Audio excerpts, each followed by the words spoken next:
in the digital world. Now, before we move forward, here are some understandings for the seminar. We request all of you to be on a mute, unless, of course, you're the speaker for the day and it is your slot. Also, request all of you to ensure that your phones are on silent mode. Time is of importance. We respect the time the speakers have given us despite the busy schedules. I request the speakers to please start and conclude within the allotted time. I now invite Dr. P.K. Ravi, Professor, Chairman, Department of Communication, Bangalore University, Gnan Bharati Campus, also the chairperson of this session, to please begin the session. Namaste, good afternoon, everybody. Greetings from the Department of Communication, Bangalore University. So this is the second technical session we are organizing. Our international conference on science communication. So I'd like to post a disabled participant screen sharing. In the beginning, I think I would like to introduce the subject of science communication. Why science communication is very, very important. Why we have to depend upon science communication for communicating some of the scientific related messages. Because all of us know, yesterday there was quite a lot of discussion on science temperament. Because science temperament is a very important concept which needs to be very clearly understood, especially in a developing situation like India. Because Indian situation is totally different. But today what I'm trying to tell you here is importance of science communication and what will happen to science communication in future. And do we have sufficient content in media about science communication? See, because whenever we talk of what is called the huge growth of Indian media industry, many times in many of my lectures I go on emphasizing the fact that most of the time the concept of development communication, development related messages, the percentage has come down. The same way, this science communication is again the part of the development communication. In science messages, what is the percentage of science messages that are being accommodated in the media is a very important concept, because we have quite a lot of eminent scientists, a lot of academicians, a lot of researchers who has got quite a lot of scientific information which is lying in the laboratories. They have excellent information lying in the laboratory.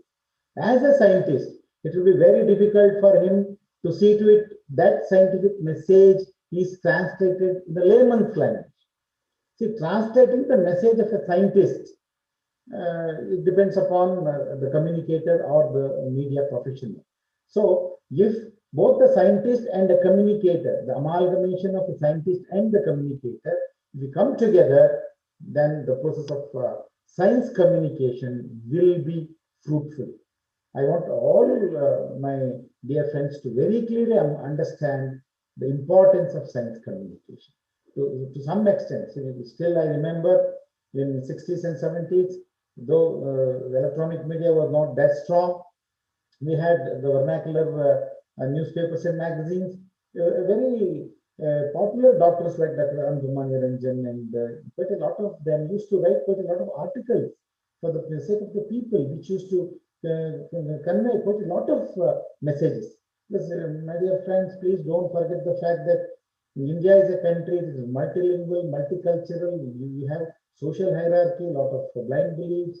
We have quite a lot of social problems where people are afraid whenever you use the word science, they're afraid of this particular word, and most of them think, oh, it is not our field of study. So that needs to be simplified at every point of time. Because science communication is very interesting. It's a very interesting area to study. See, we need quite a lot of attempts to see to it we succeed in communicating science-related messages. See, defining science, I think I may not define science. There are quite a lot of definition on science, and which is very, very difficult. So, according to a panel on public affairs of American Physical Society, it says science is the systematic enterprise of gathering knowledge about the world, and I think majority of us know. I will not go into detail of this. So all of us know what the communication is. See, really the process of communication, where we have the message, you have the source, you have the medium, you have target audience. All of us, we know what exactly is communication. So without communication, I think you can imagine communication is also part of science. See, that you should not forget. Communication is part of science. The technology, all the contribution to the growth of communication is from science. That we should not, at any point of time, we should never forget. See, we have what is called the concept of scientific literacy. This is a very important thing. See, whenever we talk of media literacy in a country like India, we lack media literacy. Though you have the message, though you have the medium, even still we are Indians, we are fond of believing whatever the content you have on media. Whether you have a mythological content, whether you have the scientific content, whether you have historical content, whether social content, whatever the case may be. But the credibility the media enjoys, which needs to be thoroughly discussed in the absence of media literacy. The same thing has happened what is called the scientific literacy. So it is the responsibility of all of us to be very, very clear in propagating the scientific messages and improving the percentage of scientific literacy is a very, very important factor, which at every point of time we should never forget. And even for scientific literacy, we have quite a lot of different sections. Practical scientific literacy, it is civic scientific literacy, cultural scientific literacy, and we have different division on that, because by defining scientific literacy also, experts have their own view, and it is divided into different parts. And what is this science communication? Because science is amalgamated with quite a lot of things. It is amalgamated with the society, amalgamated with the public at every point of time. We have quite a lot of policies taken by the government regarding the scientific measures, scientific decisions. There are quite a lot of things of that kind. So here, our main agenda is what is called media and the public, which is very, very important, which needs to be very clearly understood. So why communicating science is very, very important, because the relationship between science and society, which is very, very important, because the science needs it should act as a driver for social, economic, and political success, because this is again a very, very important thing. And whenever we talk of what is called, it is essential to make a scientifically based voice heard loud and clear, especially in the time of crisis. Whenever there's a pandemic, whenever there's an epidemic, financial crisis, there's an earthquake, heavy rain, new medications, new technology, or whatever the case may be. See, the professional communication, this scientific knowledge needs to be propagated at every point of time. So then where exactly we stand? Why amalgamation of media and science has not happened? Where exactly we stand? If you just look into the media and entertainment industry, you at every point of time, media is becoming more and more and more stronger. The advantage so far as India is concerned, you have a lot of demand, you have opportunities, even the policy. See, the government of India, earlier foreign direct investment used to be very limited. It used to be 18%, 24%. Now, government of India has permitted us to have FDI of 100%. So there are a lot of investments. So under these circumstances, where exactly we stand? See, this is just a chart to tell us what is the total time spent on the media, watching, using internet, and all these things. If you just see, the Indian media industry is growing very rapidly. Even this chart also shows the growth of financial year by 2022. मेरी मदद करे zero ना आ रहा है Growth of the media around 36%. So why you want to why studying the importance of science communication? To understand the relevance, its importance, and along with promote science along with media literacy, which is again a very important factor which needs to be discussed. So, and this is a very important statement by the Chief Scientific Advisor of the United Kingdom, Mark Walport. He says, science is not complete, or science is not finished unless it is communicated.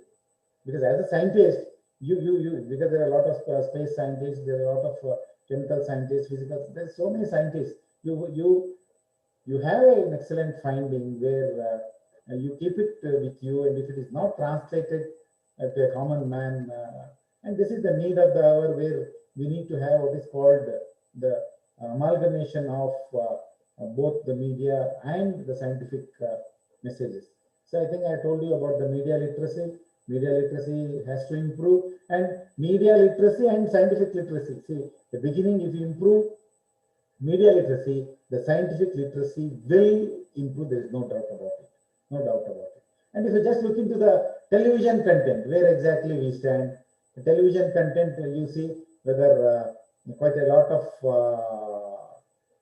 programs, what is the content, what is the mythology, how many serials you have on Mohini, how many serials you have on Nagini, and in Indian silver screen, our Cobra, it plays a major role.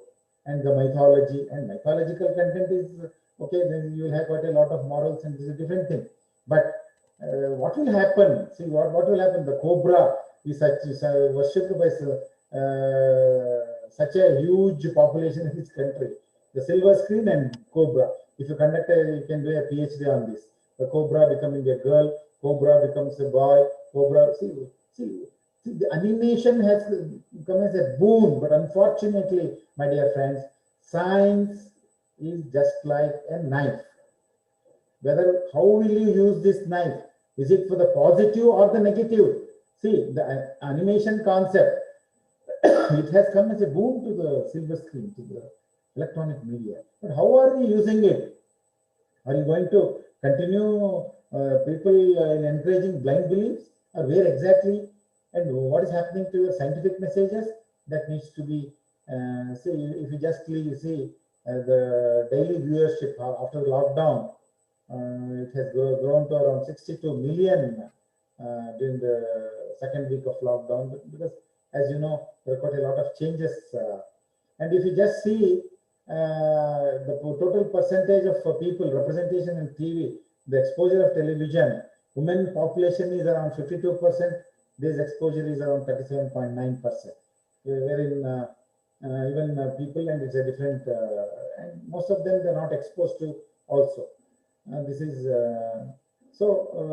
this is high time we have to think in terms of encouraging, because I will not take much of your time. My sincere advice to all of us is, see to it we amalgamate quite a lot of scientific messages with the media. We have to encourage scientists to participate in discussions. I think yesterday all of you listened to excellent session on health communication. So where doctors 28 madam okay ಸರಿ madam ಆಗುತ್ತೆ thank you ನನಗೆ ಒಂದು talk ಇದೆ, ಆಮೇಲೆ ಮತ್ತೆ phone ಮಾಡ್ತೀನಿ.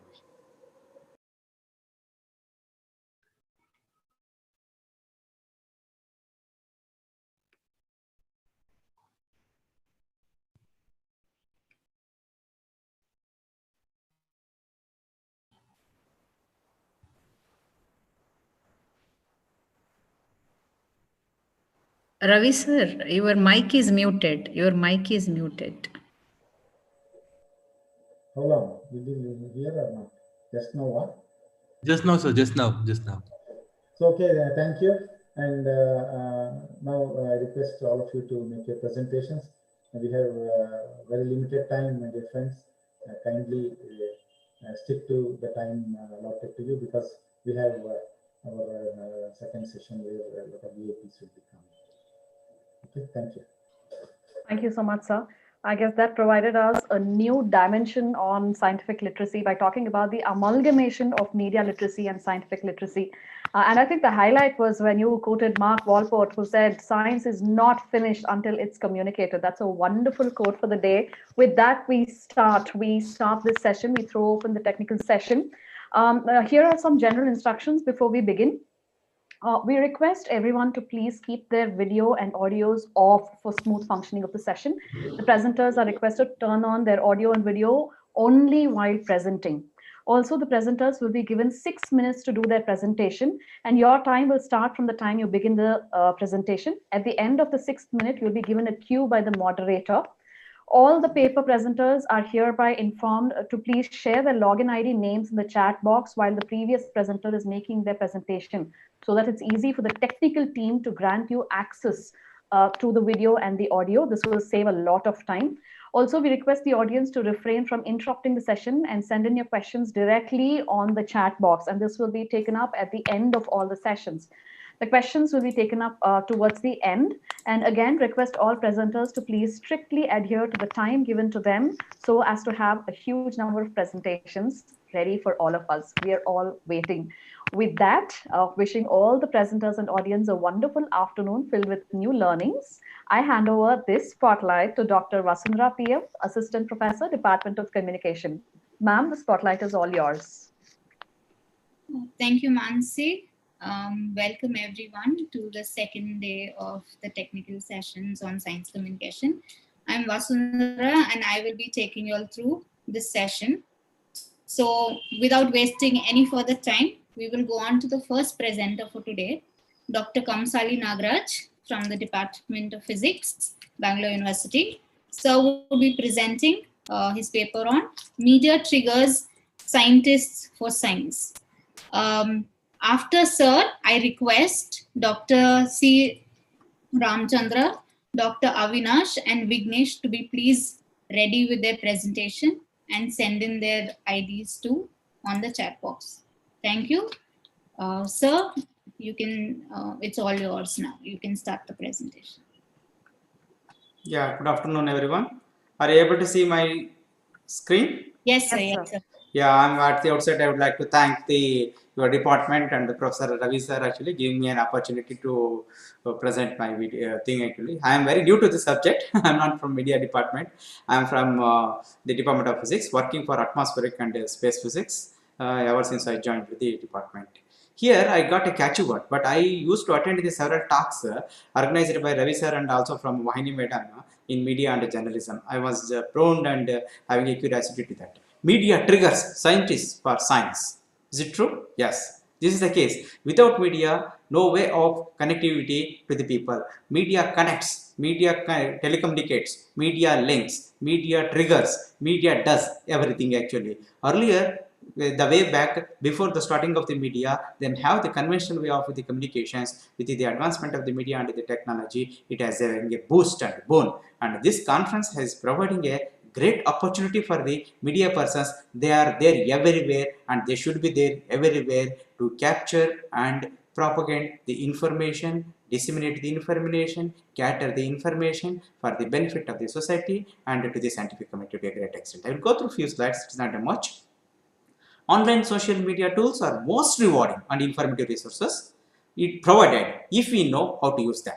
At the same case, the fast-paced evolution on the internet made a move towards big data science. The data science is also quite larger. Online tools have exploded in popularity.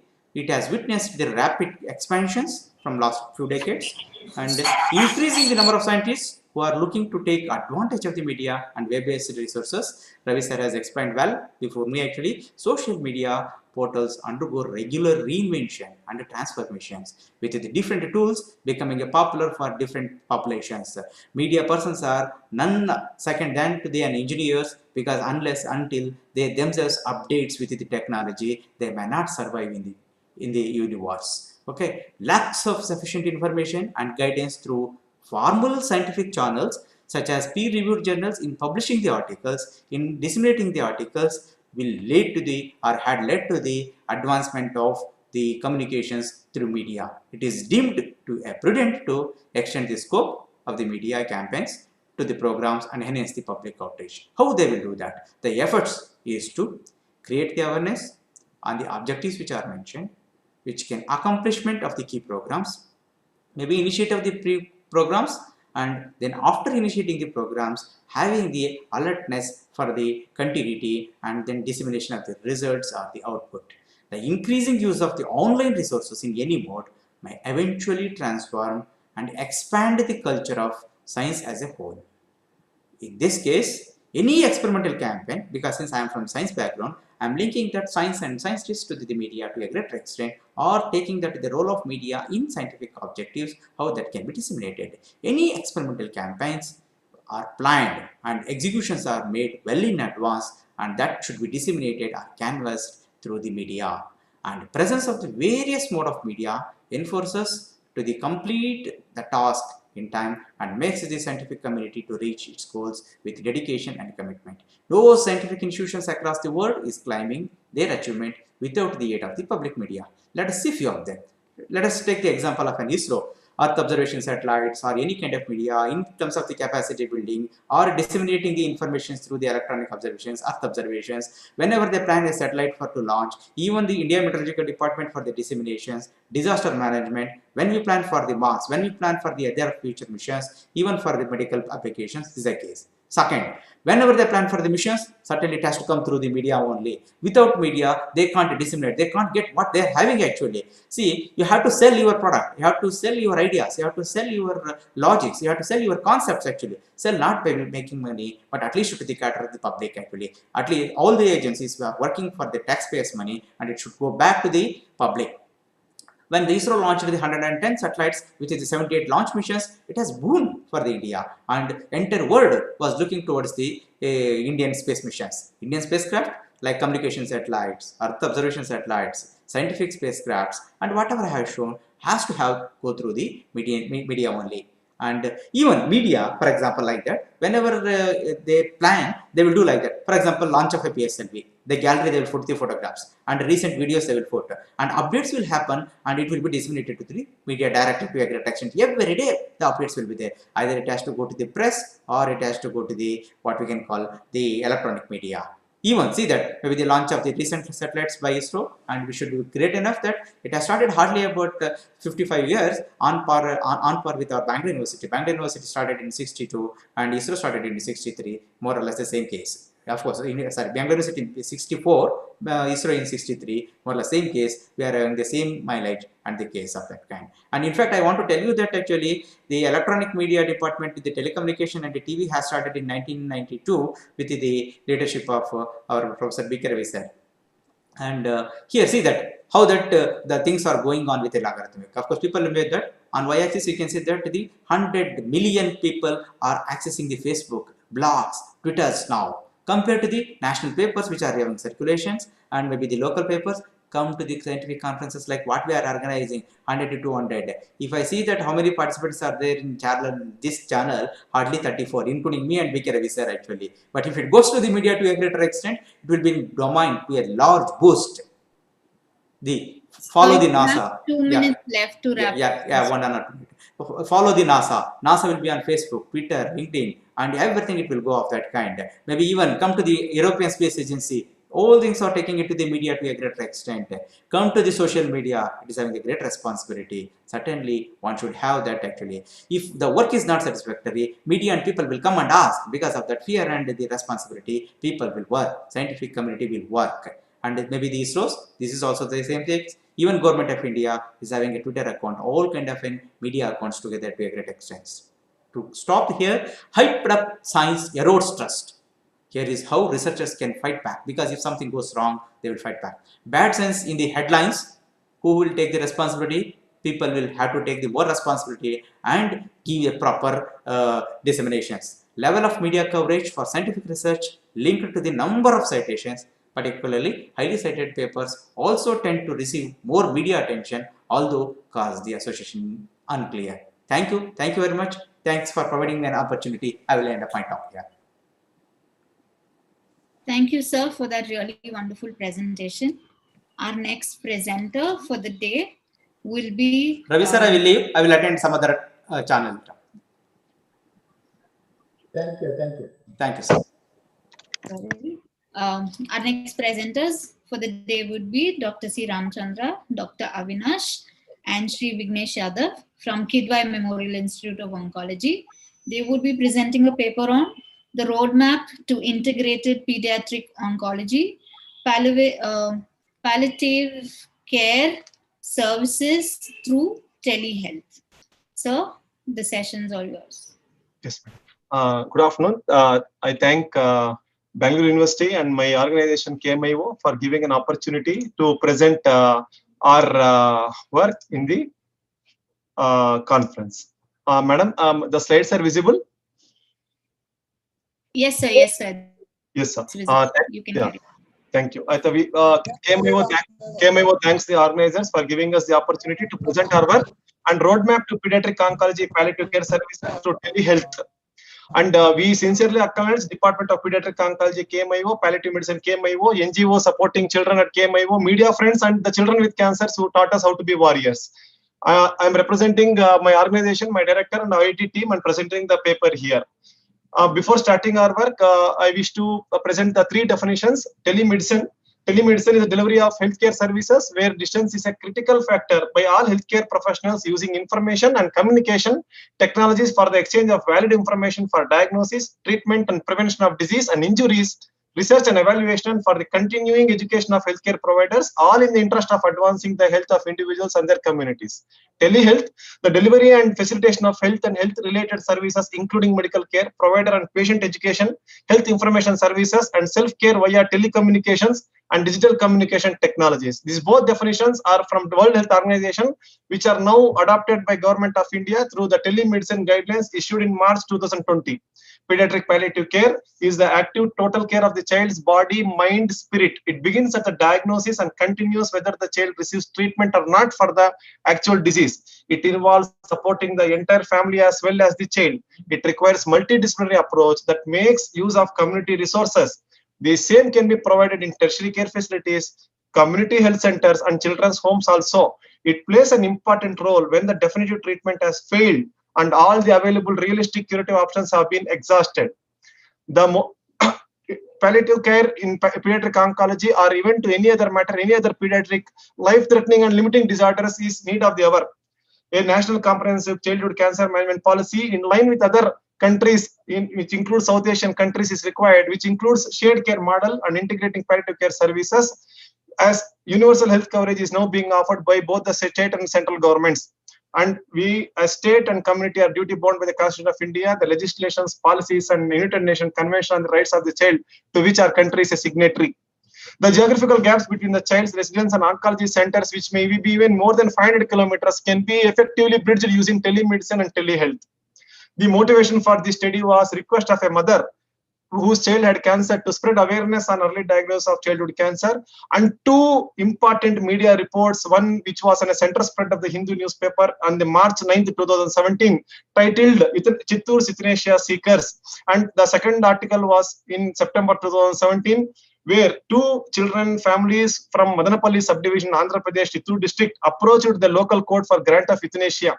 As all these incidents were from the same region, the authors, we contacted the family through the healthcare providers, and one of the child who had a life-limiting disorder was supported until the child had life, and we participated in the care of the child, and that is where we started the study.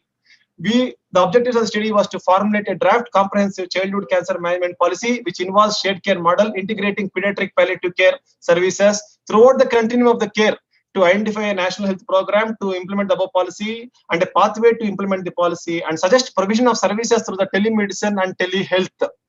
The methods were, we analyzed the hospital-based cancer registry of our organization for 5 years.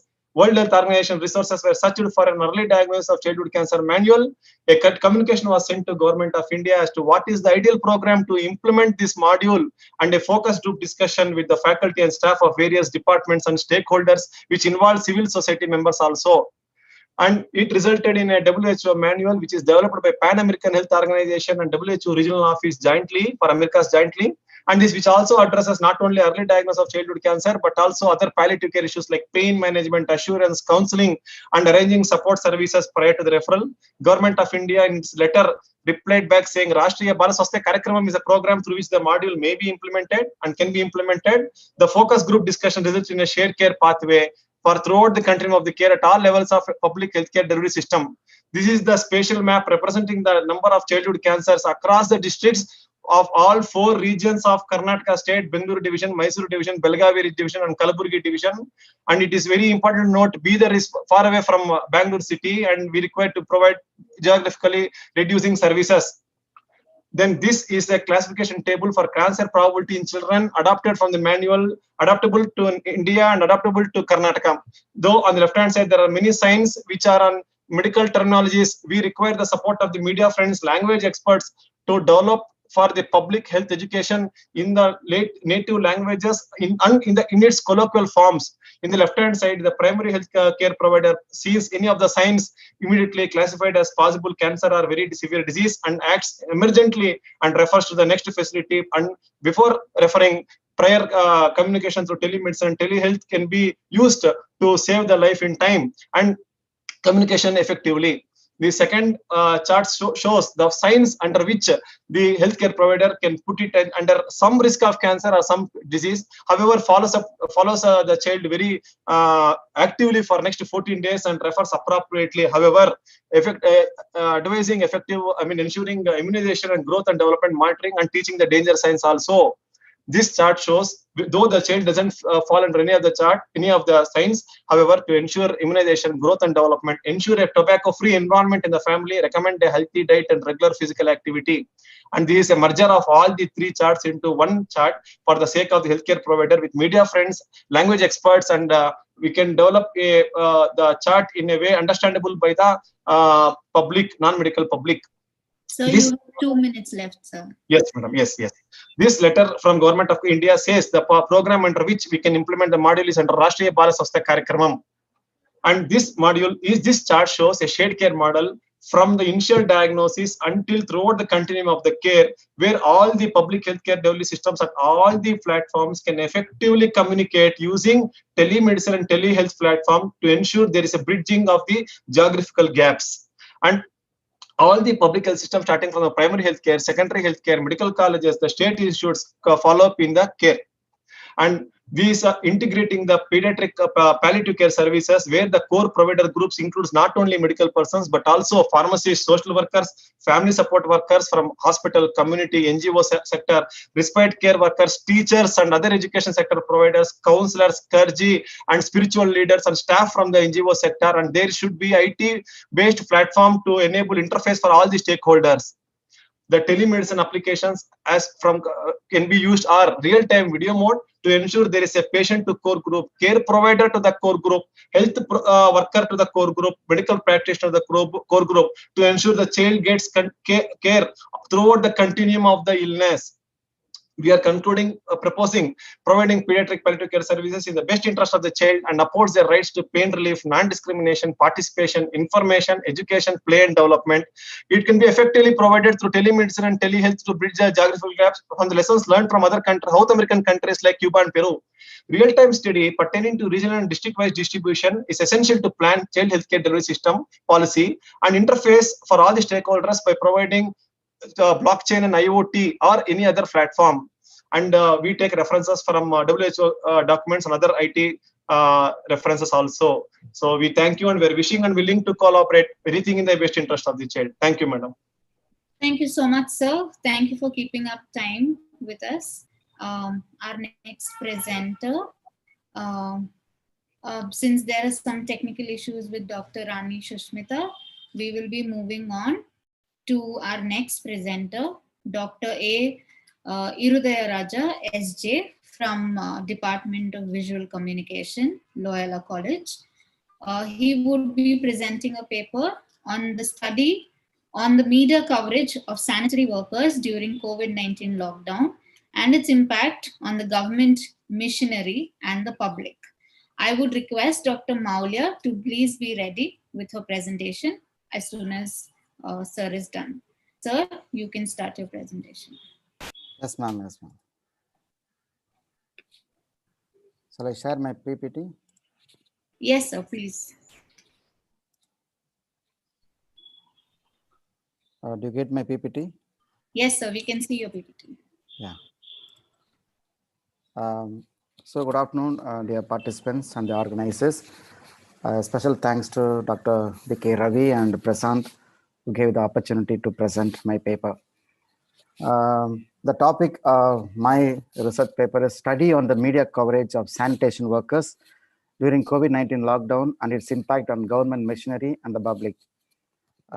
Mainly in this paper, I focus on how media portrayed sanitation workers during the lockdown.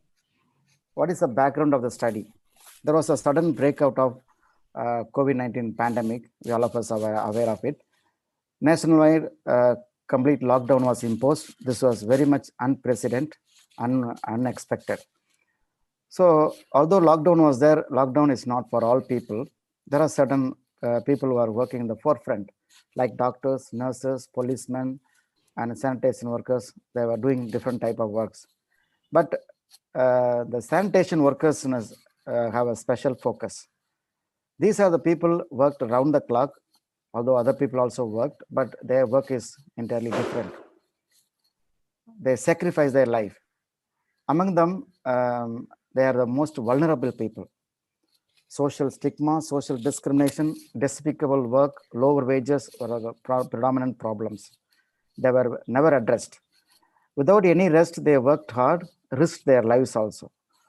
So the government praised sanitation workers as frontline workers, warriors, guards, and so on. But what happened to their life is a big question. That's what I'm making an inquiry. Sanitation workers work with dirt and dirty places. We all of us are aware of it. They clean the toilets, septic tanks, and so they are unclean. This is the mindset of the public as well as the government. So they are to be kept away from the mainstream of the society. That's why they are in the lower segment of the society. They were facing a lot of discrimination and so on. Lockdown did not give any special privilege to these people, although you should have given. They are given floral tributes, garlanded. They were even clapping hands to appreciate them and so on. But it's only a mere tokenism that will not help them anyway. So is it enough that they are hailed as warriors or gods in mass media?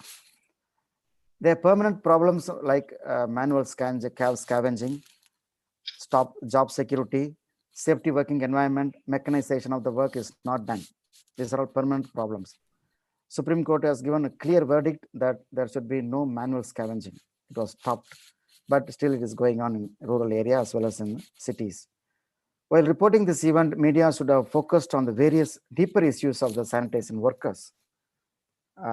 Research question: how could media play a provocative and constructive role in addressing the permanent problems of sanitation workers, leading to significant changes and improvement in their life? Objectives of the study: to understand the mindset and attitude of the general public and the government towards sanitation workers, to understand how popular media covered news items related to pricing of sanitation workers during COVID-19 lockdown, and to analyze how print media and television news channels could have played a vital role in unearthing deeper issues of sanitation workers, which will force the government to act positively. Review of literature. Review of literature mainly focuses attention on how media could play a provocative role, identifying certain section of the people, disadvantaged people, and then report more deeply into their problems so that it has an impact, it has an influence on the public and the government to act. Theoretical framework. I have utilized agenda setting theory in this research paper.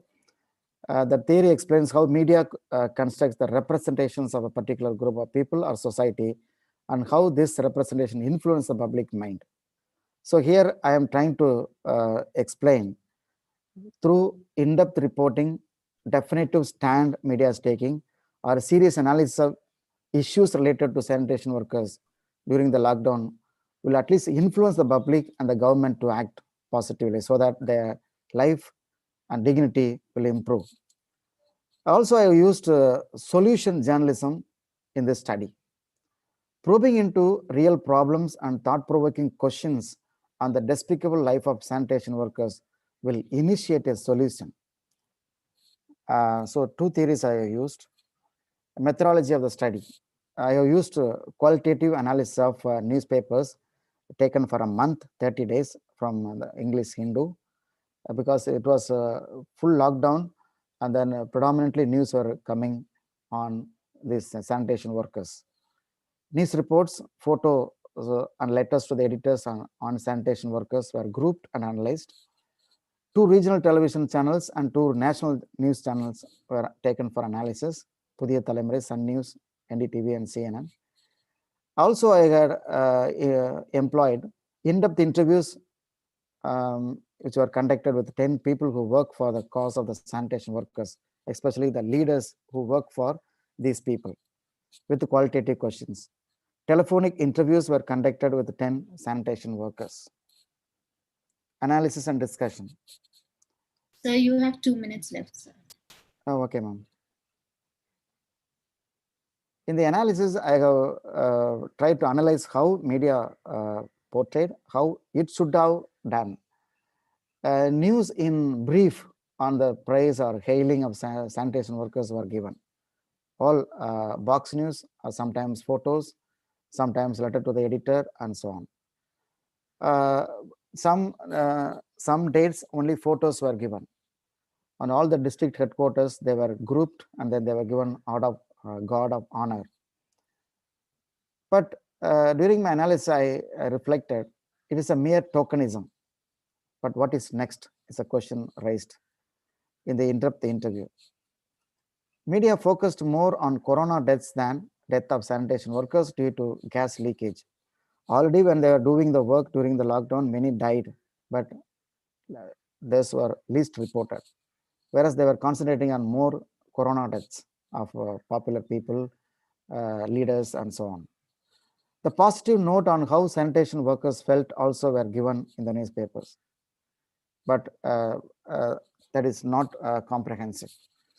The children of sanitation workers are affected during the lockdown because there was no one to take care of them, because both the parent, father and mother have gone for work, and when they return, they have 2 problems of dirt as well as the fear of corona infection. No safety and protective measures were given to the sanitation workers sufficiently. No extra salary was given to them who worked in risky situation. Although doctors and nurses were paid well, these people are not paid well. Their permanent problems were not addressed during the lockdown reporting. Major findings. Sanitation workers were not happy about the government's praise or appreciation or hailing, whatever it may be. Clapping hands, garlanding, floral tributes, and so they're not very happy. They felt they were twice discriminated during lockdown. They're working with the dirt and the fear of corona infection. They want to live a decent and dignified life, although they clean the dirt. They have the deep desire, but that was not addressed. They want job security, wage increase, safe working environment, mechanization, and insurance for their life. Mechanization is done all levels, but not with the sanitation workers. Government should come out, and then media should give more emphasis on this. Media should have focused its attention more on the life-threatening issues and problems of sanitation workers. This idea came from the in-depth interview with the people. In-depth reporting and analytical articles would have made impact on the public mind and the government to act positively. There is no proper leadership to voice their problems in the assembly or in the parliament, and they are like disadvantaged people, and then they are like orphans. So in this paper, I am trying to emphasize that media, although they were praising the workers, forefront warriors, gods, and so on, they should have done little more better, in-depth articles, analytical articles, probing into the real problems and issues. That would have made a lot of difference in their life. Thank you. Thank you so much, sir, for that presentation. I would now like to request Ms. Dr. Maulia from SMC Manipal University, Rajasthan, She would be presenting her paper on health communication, challenges and limitations, a case study of negligence in health communication during the pandemic. I would also request Dr. Sudarshan Yadav and Miss Poonam from the Department of Mass Communication, Central University, Jharkhand, to be please ready with their presentation. Dr. Maulya, you can start your presentation. Good afternoon, everyone. Having due respect towards all the corona warriors, I'm going to present this paper. Health communication has so many issues and both positive and negative consequences it has. Rather than talking about media coverage about health, medical professionals or medical field, how health warriors or the medical professionals are dealing with the patients and how the way of communication they are doing. So with regard to that, I made a small study so that I would like to present here. So it's a general perception and universal truth that effective doctor-patient communication is a central medical function in building a restorative or healing relationship, what we say. In and around us, in our surrounding, we see that even ourselves, we've experienced that if a doctor is a good communicator or a health medical professionals are the good communicators, half of the fear about our diseases will come down. So this is what, it's a universal truth, and we agree with this. And I have referred so many literature, like, research articles and books on health communication. Very few I have specified here. More than 12 research journals we studied and we referred, and some books we have referred.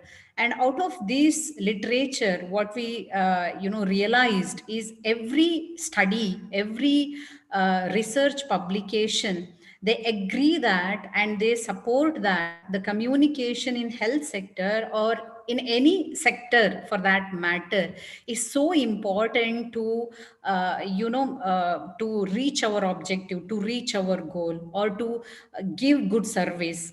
So the main objective of the study is to study the literature which emphasizes the importance of health communication, to analyze the cases of communication errors in health field, mainly during COVID-19 as well as in general circumstances, to understand the mentality of patients regarding their health consultants, that is medical professionals. And another objective is to observe the opinions of doctors on the importance of communication in their own field. I think yesterday's panel discussion, we heard doctors saying that what about how much priority they also prefer to give to communication in their field. And the research methodology we used is a qualitative content analysis method. We analyzed research journals and the available literature and already done studies. There are thousands of studies, mainly during pandemic. A lot of research journals publications mainly focused on health communication publications or research papers. So then we have taken interviews of almost 20 doctors over telephone, and even face-to-face interview also happened. We took the video clips of that, and we did a convenience sampling, with the based on that we have spoke to the patients who have tested positive. And we spoke to the general patients when we visited the hospital too.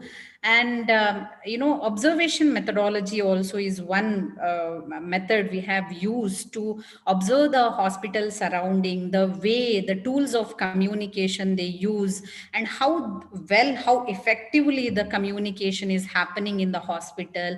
So these observations also we have taken into consider in this particular study.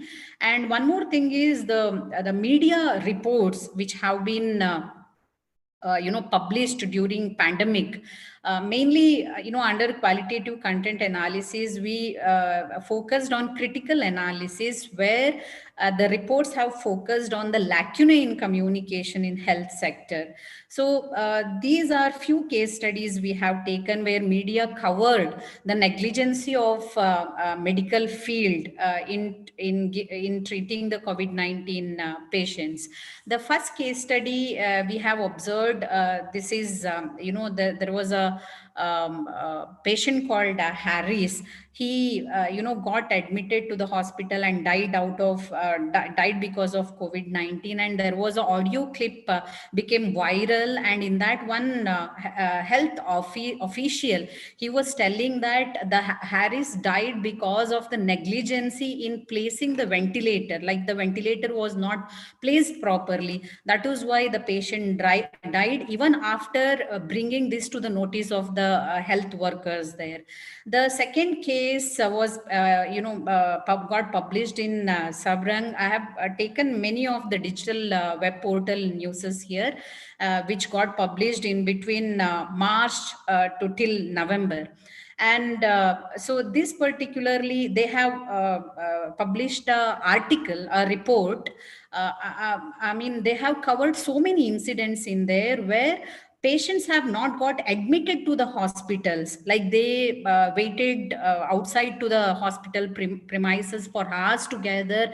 They couldn't get the treatment, and they, ill treated. They have not addressed by the medical professionals, and they died on the streets and just outside the, hospitals. So they covered such incidents in this particular article. And one more case study I have taken from Asian Age, where there was a, Bombay High Court said, keeping few cases in mind, it made a statement that wherever the medical negligence is reported and it is proved true, by then the medical authorities or hospitals need to give compensation for such patients. But again, what happens here in the same article, they again specified, and it is true also, like even I have observed in our surrounding also, like how they prove it, like, hospital administration or the medical professional, we give so many reasons to deny that particular claim. So one more case study I have taken of uh, uh, the Indian Ma'am, 2 minutes left, ma'am. Sorry. Yeah, where the same, negligency of COVID in treating the COVID patients happened, both in Indian Express and other web portals we have studied. I have observed. So the other discussions I would like to make is, like, out of interview and observation, what the points we have drawn, like what the observation we have drawn. That is, hospital they do displays, like one tool, written communication or a display communication they do. They create minimum awareness regarding the proper care, and they failed in telling the scientific reason behind the precautions mentioned in the displays.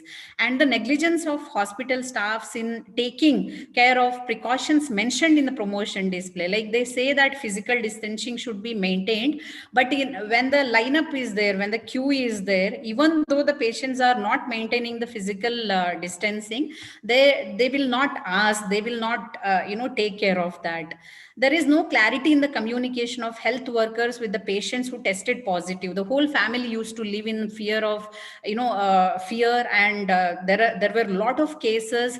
The patients were harassed by police. They were taking all the details, with these fears of corona and the corona warriors, lot of interrogations kind of. fear of consulting doctor to avoid getting tested as positive because of the gossips on the hospital scandals, the medical scandals.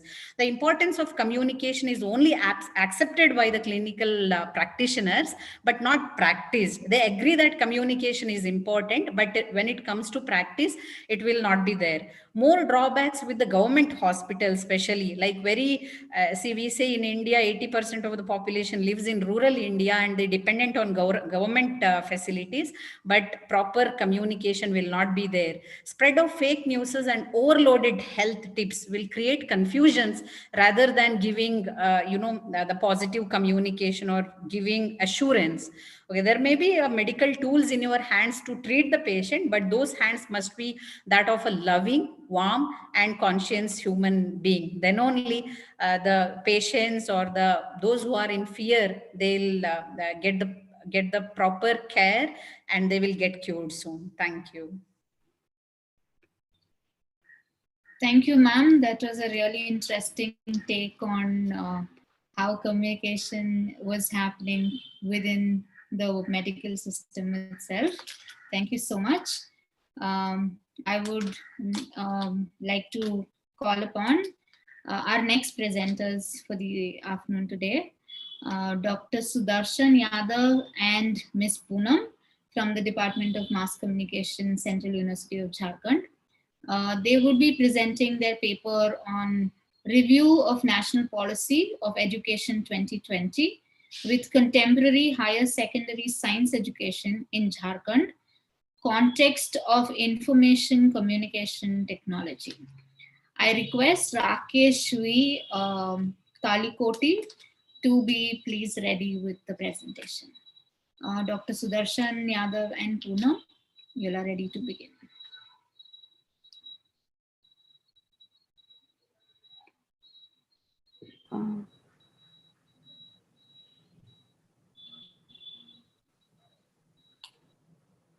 Okay, seems like there has been a change here.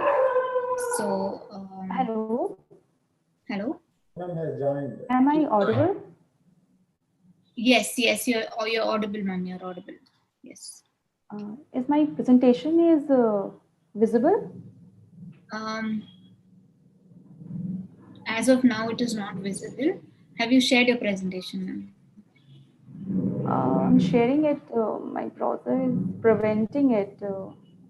You please. Allow her to share the screen. You'll be given access. Please share your ID. Yeah, permission is given. Permission is given. Okay. Share your screen. You are given permission. Are you able to share your presentation? Ma'am, so can I? Where should I? It's not. Just share screen. Share your screen with your presentation. In the bottom. Actually, it's preventing. Just click it. Okay, you can start your presentation if the PPT is not being able. Madam, first you're supposed to open your presentation. After opening your presentation, you can share the screen. Okay. Open the presentation, please. Click on the green button in the bottom, share screen. So you'll be able to share the screen.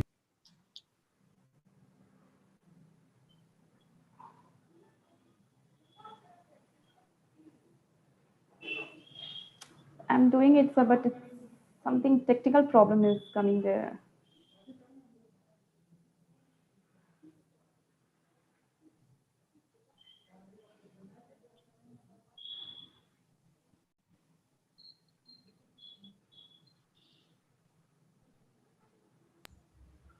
Madam, please do give the presentation without sharing PPT itself. No problem. You can talk. Okay. Yeah, you can just present, ma'am. Okay, sorry for that. So I'm starting my PPT. Okay. So my topic is Review of National Policy of Education 2020 with contemporary higher secondary education in Jharkhand in context of information communication technology. So, Switch on your camera, ma'am. Switch on your camera. It's on. Start video. Ma'am, your camera's off as well. Is Now it you're visible. am Now I you're visible? visible. Okay. Now you're visible. You can please continue your presentation. I can continue. Shall I continue? Yes, ma'am. Please continue. Okay. So as we know that according to 21st century skills demand scientific literacy, technological literacy, and information literacy. So ICT has become very important in education sector too. So if we move to national policy on education, so policy on education 2020 is not the first time.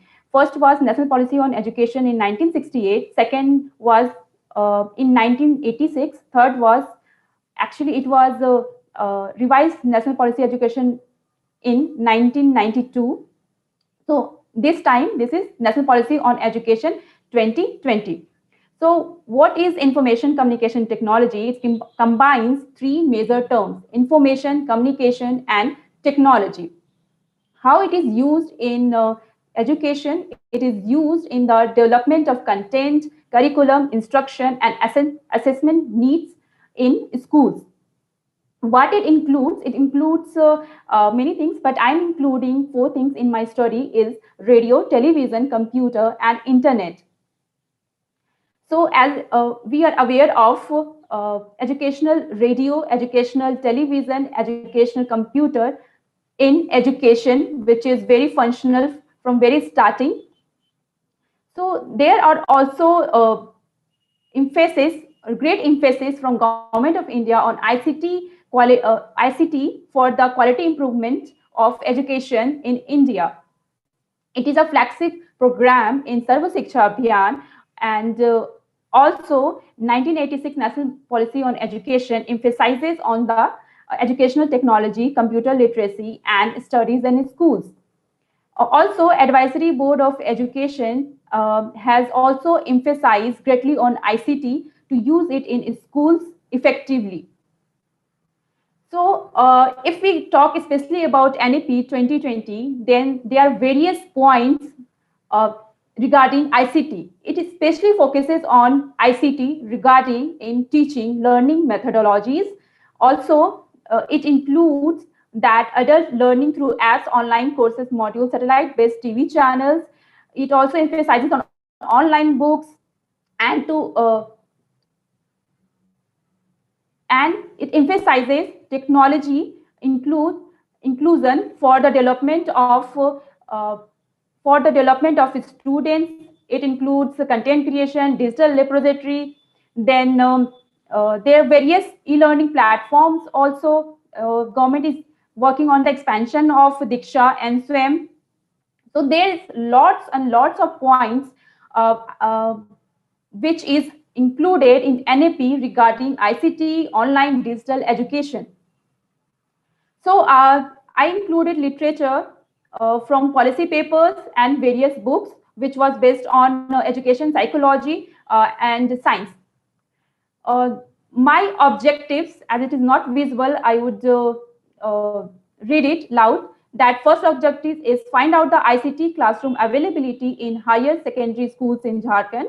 Second is find out the frequency of uses of ICT classrooms for teaching science in higher secondary schools of Jharkhand. Third one is to find out the access of ICT medium, radio, television, computer, internet by the students at schools and at home.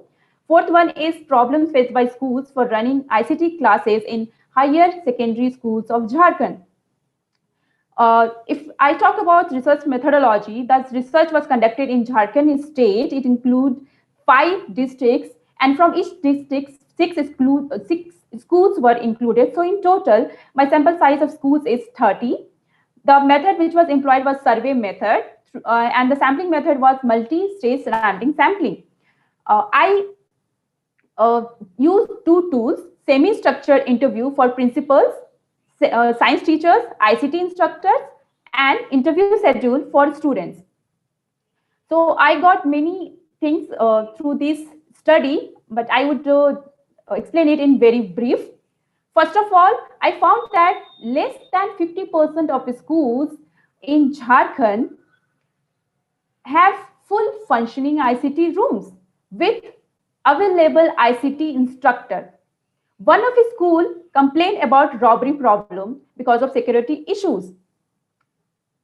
There is also dust or rain issues. It might seem that it's a little issue, but not. It's very important because technological stuff, technological equipments needs proper maintenance. But due to infrastructure problem with the schools, they get destructed because of dust and rain. Next problem is electricity problem and generator problem. So as we know that the servers, the computers need a continuous electricity flow, which is not found there in maximum schools of Jharkhand. Next problem was contractual basis of ICT instructor. That means that maximum all ICT teachers, but available in ICT classrooms in Jharkhand schools, all are contractual in contractual nature. They are employed on contractual basis. This is a problem because of that they are not assured of their job, and so they leave in midway. Next, You have they 2 are minutes, ma'am. okay. They are paid irregularly. Then students don't have computers in their or any ICT tools at their home because they have low economic background. So there are no faculty in computer science regarding. There is no radio in any schools. I found only 2 schools with television. Students don't have technical background. They ICT is introduced from 9th standard, and that is also irregular with all in context of rest of schools, and the marks is not included in mark sheet, final mark sheet. The last I concluded that instead of many initiatives, Jharkhand still lag behind in context of ICT. There's a need to promote ICT tools in education as well as training for science teachers so that can use it in educating students because it's a huge demand. Thank you so much for listening me. Thank you, Ms. Poonam. That is a really interesting presentation. I would now like to call Rakesha V. Talikoti, Vijayanagara Sri Krishna Devaraya University, Bellary, who would be presenting his paper on dissemination of health communication by using community radio with special reference to Karnataka state. Before we proceed with this presentation, I would request Mr. Muni Hanumappa and Shiv Kumar to please confirm their presence as they would also be presenting shortly. And I would request Meghna HR to be please ready with your presentation. Thank you. Rakesh yes, sir, you can please continue. Yes, ma'am. Thank you. Thank you everyone for giving me opportunity to present my paper related to community radio. So begin with the topic. My topic is dissemination of health communication by using community radio stations with special reference to Karnataka. So here, first begin with the community radio.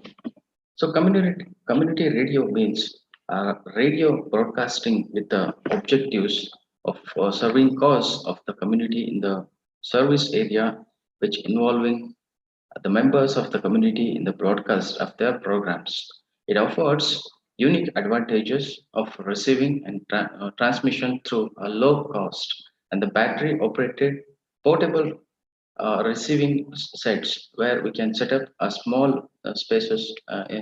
We can do a radio setup over there, and we can we can transmit the messages. And the pioneering of this community radio was not today's concept. It was evolved almost 50 years ago in Latin America, where the poverty and the social injustice were the stimulus for those first experiences, and one beginning in Bolivia as well in the year of 1947. And the first radio stations in the United States were formed shortly after World War II. It was in the Federal Communications commissions reserved the low portions of the FM radios bands where they form it for the non-commercial educational broadcast, while originally intentioned as the resource of large institutions such as schools, universities. Some citizens recognized it as an opportunity for the radio to be put directly it in the hands of the people. With the continuation of this, in 1963, the first real community radio station, that is CRAB, it was formed in Seattle, USA. It was founded and committed the non-conformist named Lorenzo Milan. He has established the sound and programming formula followed by the dozens of community radio stations. Since then, the radio stations, networks, and the productions groups, and that makes the World Association of Community Radio. So, with begin of the small introduction of community radio, now I'll come into my paper where the community radio is also called the rural radio, cooperative radio, or a developmental radio. The community radio plays a vibrant role in transforming, preserving communities alive. And then radio is a powerful tool, as we know. It mobilizes and transfers the actions of informing and empowering the people of the community. It gives a voice to a marginalized sections of the community by facilitating public with the opportunity to open up their needs and local governments and the sometimes it's in a central government, local government as well as the central government. And radio can be used as an effective tool of communication for circulation of health related messages too, where we can see some government sections of the government ministries, they are disseminating the health related messages through a radio. And this radio is popularly known as the radio popular form of radio is known as community radio. It is called CR in short form. It is in community in local language with programs focusing on the related to specify or the specific communities. The whole purpose of this community radio is to give voice for the voiceless people, that is, the poor category people who cannot raise their voice, and irrespective of gender, caste, and the class, generally a tool of development. And this community radio have three major elements. It have a non-profit ownership, and it has controlled by the community, the particular community, and the participation of the community people in this. These are the three major elements involved are related with the community radio. And the popular form of radio and the health communication. Now we can see small definitions of health communication. According to WHO, health is defined as a state of complete physical, mental, and social well-being, and not merely the absence of disease or infirmity. And in other words, where the CDC has coined, it is a study of use of communication strategies to inform and influence individual and community decisions that enhance everybody's health. And for giving, for living in a society and gaining a respect towards, it is necessary to improve the, the quality of health and health awareness in environment. As a human beings, we need to look after for these points because the health communication is a tool which empowering us the people with the proper information of health. And in every aspect of life, health information is essential to become a much needed produce, which is witnessed in the year 2020, and still we are witnessing in the form of COVID-19. The information related to health is coined as valuable service that can changes mind and behavior of the individuals, thereby bringing changes in the society. The health communication is important, and the information derived from various medium in one among is a radio, particularly in a remote areas where mobile network, the network connectivity is not easily accessible.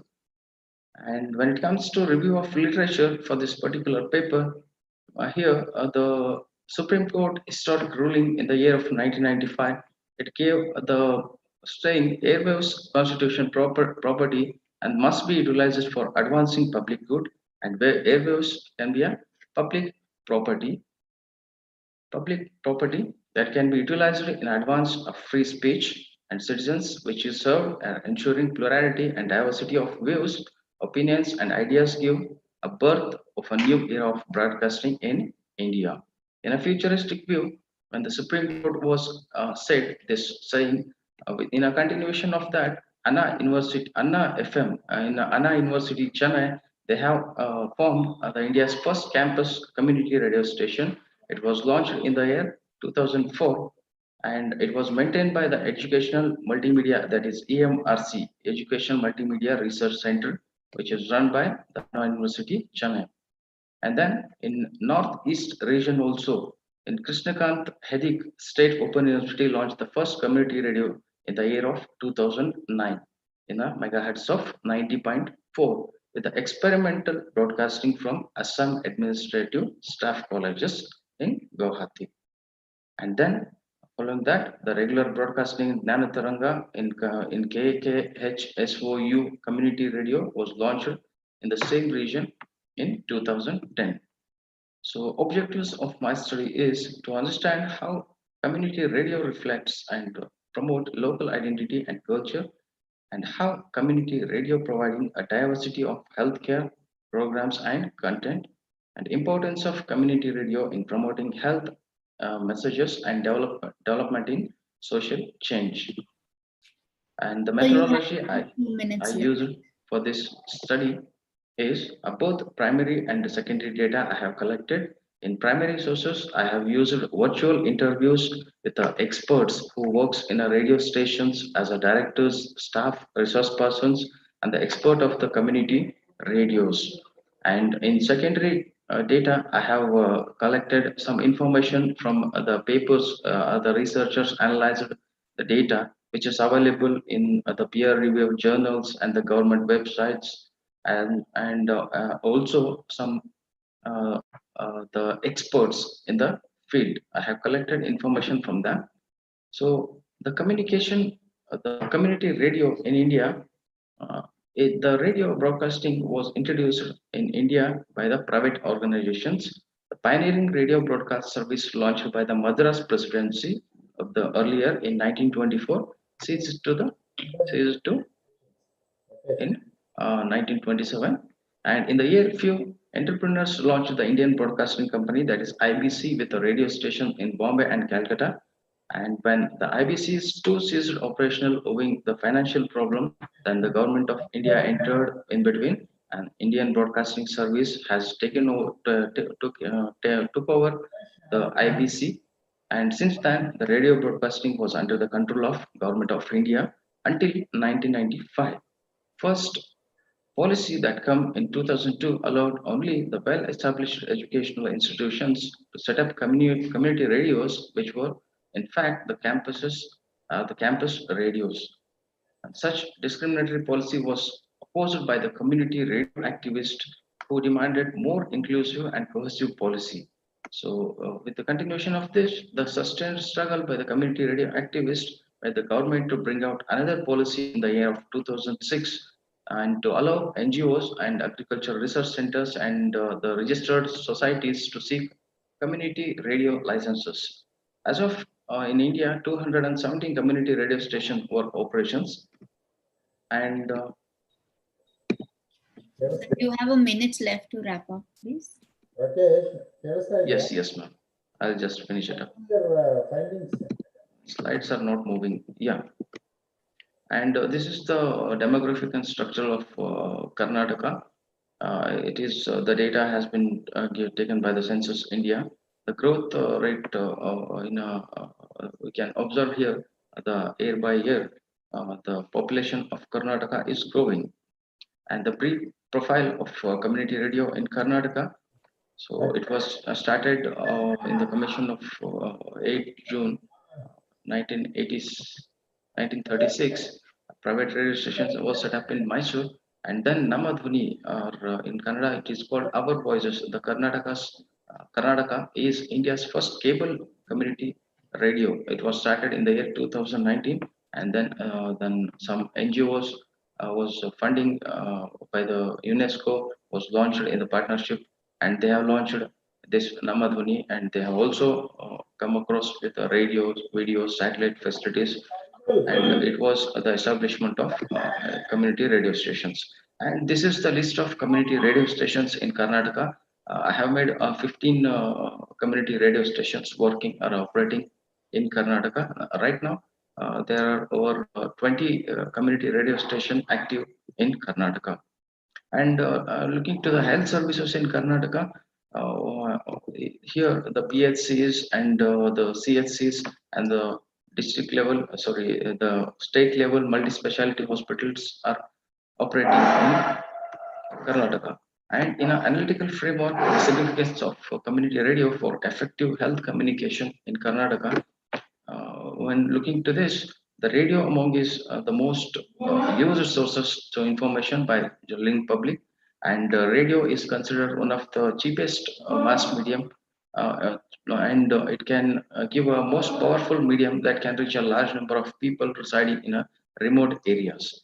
And the radio is a convenient tool for the speedy diffusion of any health-related messages, agricultural, nutrition, weather, family planning, and social or cultural issues. And suggestions what I observed and suggestion what I have come up with this study is, in spite of easily accessible media, radio messages or stories may find confused because as there is not easy to get clarification, it is a one-way communication as we know, and radio presenter and reporters should take care of their presentation in disseminating health messages because people are interested to hear politics entertainment, not in a health related messages. And then, according to public culture beliefs, literacy and lifestyles based approach should make achieving health messages reach effectively. And the quality of information needs to be maintained to the extent that people should excited in awaiting the next episode. And coming to the conclusion, my study is focuses the insights into understanding the significant need of the community radio to promote health awareness among people who are particularly residing in remote regions. And many people have lost their valuable lives due to lack of proper healthcare services and timely interventions. And to make people aware of healthcare, community radio can play a crucial role in reaching health awareness to the people. And with a good number of proposals of establishing community radio stations in universities, educational institutes, and also rural areas, government can broadcast more health messages to community. So this is end of my presentation. Thank you for giving me an opportunity to present my views in this conference. Thank you, Anando. Thank you, sir, for that interesting presentation on how community radio is really important to be promoting more of the sectors. Thank you so much. Our next presenter for the evening would be Ms. Meghna HR and Dr. H.K. Mariswamy from Bangalore University.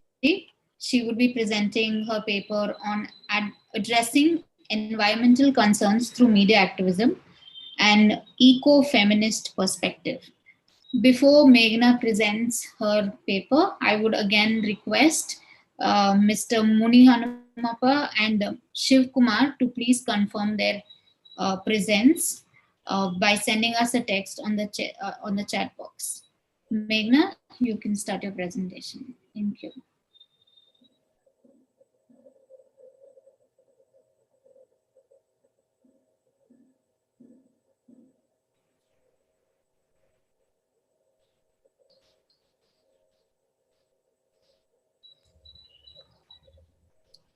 Meghna, are you? If the permission is given, you're supposed to unmute yourself.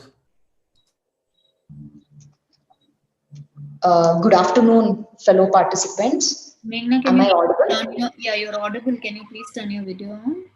Yes. Am I audible? Yeah. Good afternoon, participants, and a warm welcome to everybody. And good afternoon to Ravi sir, who's here, who's organized the International Science Communication Conference, and all my fellow colleagues, Dr. Vasundhara and Prashant, who are also here today. I'm just going to quickly share my presentation. Yeah, I hope the presentation is visible. So the title of my paper is addressing environmental concerns through media activism. It taken from an ecofeminist perspective. So to start with ecofeminism, what exactly is ecofeminism? Ecofeminism is a branch of feminism, and feminism literally is divided into various waves. The first wave of feminism started in America and it took over many parts of the world gradually. So ecofeminism is a branch of feminism that sees environmentalism and the relation between women and earth as a foundational to its analysis and practice. So basically ecofeminism looks at the relationship that gender shares with the environment around them. Ecofeminist thinkers draw on the concept of gender to analyze relationships between humans and the natural world, both flora and fauna. In India, Indian space has already seen a large wave of ecological movements, starting with Chipko movement, Bishnoi movement, Narmada Bachao, Silent Valley, and among so many others. So what is the objective of my study? I have two objectives for my paper. Number one, to examine the role of ecofeminism in environmental protection, and also to review media activism through case study, limiting the research to case of Greta Thunberg and also Salumarada Timmaka in Karnataka.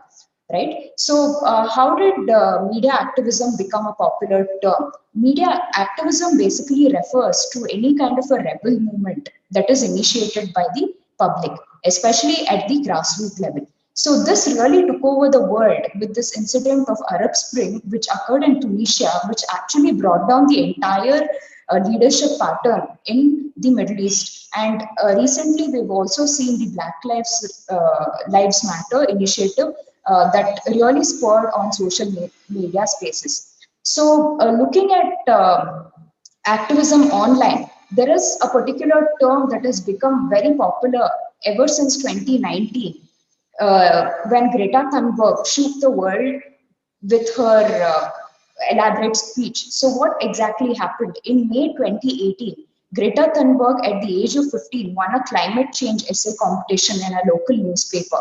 So this actually turned the way people, especially the age group of 12 and 20, look at the world through the lens of ecofeminist perspective. 3 months later, in August, she started protesting in front of Swedish Parliament building, going to continue until the Swedish government met the carbon emissions target agreed by world leaders in Paris in 2015. In 2018-2019, saw an increase in the proportion of 12 to 15 years old who use social media to support causes and organizations by sharing and commenting on posts. So what exactly happened is most of the teenagers of the age group 12 to 15 who are very active on social media platforms like Snapchat and Instagram started to join groups that are relevant to ecological movement driven especially by Greta Thunberg. And by December 28, more than 20,000 students around the world had joined her in the countries including Australia, UK, Belgium, US, and Japan. And as argued, and my paper is grounded in the agenda setting theory, that is the theoretical framework. And as literature review, Newman's agenda setting theory, which was used to study ecological perspective in the year 2014, is used as one of the literature for reviewing the literature. So, as argued in agenda setting theory, news media players decide what stories warrant their attention, applying criteria such as news values, controversy, narrative structures. So, basically, while examining what makes a story popular, it is all decided by people who control media, the lobbyists, and everything is basically grounded in agenda of people who own media and control media visibly or invisibly. They create and distribute particular ways of understanding the world among their readership through framing. They set a frame as to how people needs to look at a particular news story. The selecting of some aspects of a perceived reality and making them more salient in a communicating text in such a way as to advance a particular problem definition, casual interpretation, moral judgment, and or call action. Frames therefore can diagnose, evaluate, and prescribe and may play a role in encouraging the scapegoating tendencies that are in rise in virtual environmentalists. So basically, even agenda setting theory and framing theory are used to examine how news is looked at by ordinary people. There is this concept called as flight shaming that became very popular because of Greta Thunberg's initiative. Flight shaming basically refers to people who take flights to travel long distance, were considered to be those people who do not have any concern for using up so many miles on spending on the petrol, because Greta Thunberg kind of discouraged the idea of taking flight, and she herself, while attending various Congress summits, took railway and also used ship. The New York invitation in particular evoked a polarizing controversy within the public sphere as she shunned flying and instead traveled for 14 days across the Atlantic on a zero carbon emission sailboat to attend a summit. So these are some of the initiatives that has led for flight shaming. And this has also been considered as scapegoating or hypocrisy of the new generation eco-feminist that are visible in today's case. And moving on to Salumarada Timmaka, there is very little information or social media campaigning by Salumarada Timmaka, who is also who is very much popular in the Indian space, and especially those familiar with the ecological space are only familiar with Salumarada Timmaka, but otherwise only people of Karnataka are familiar with the renowned tree mother who has won the Padma Shri award.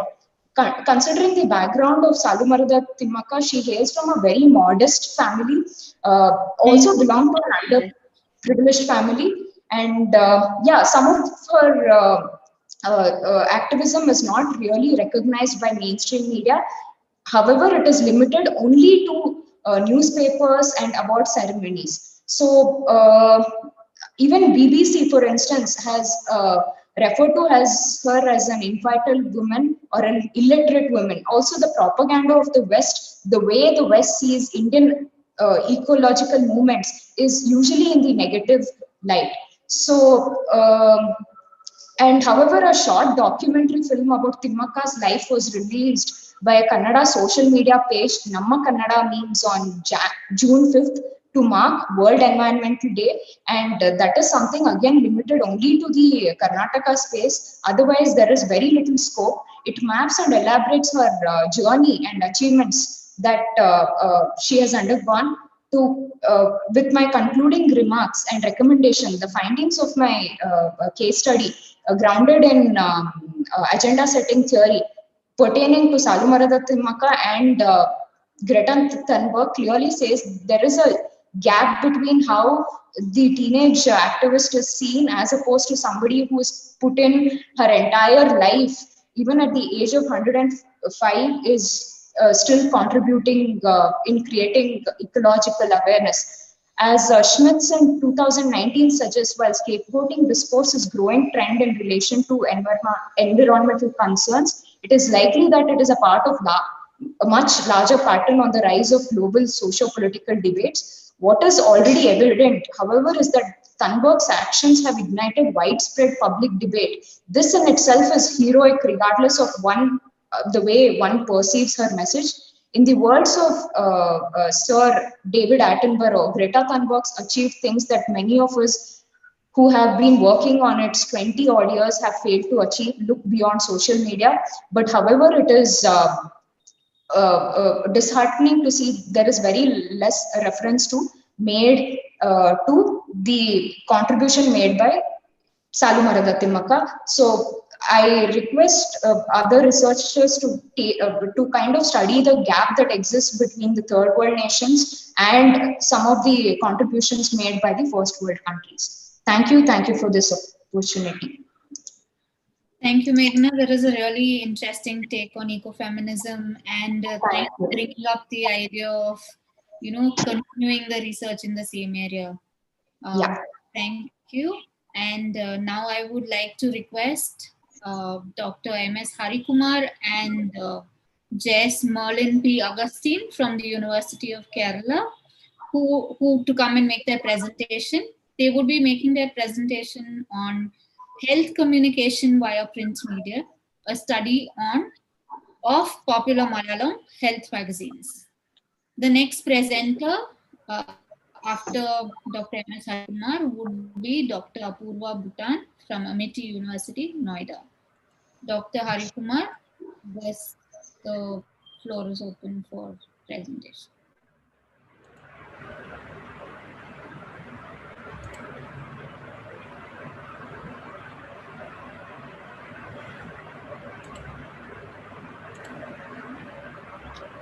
Good afternoon, everyone. Uh, hope I'm audible. Am I audible? Yes, sir. Yes, sir. Okay. Okay. Thank you.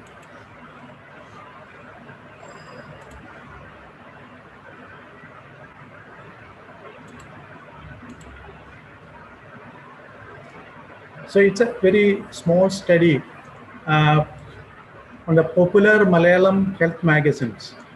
Two of the popular Malayalam health magazines. As you know very well, the public health care system in the state of Kerala tops the country. There are various factors why the public health care system in the state is top in the country.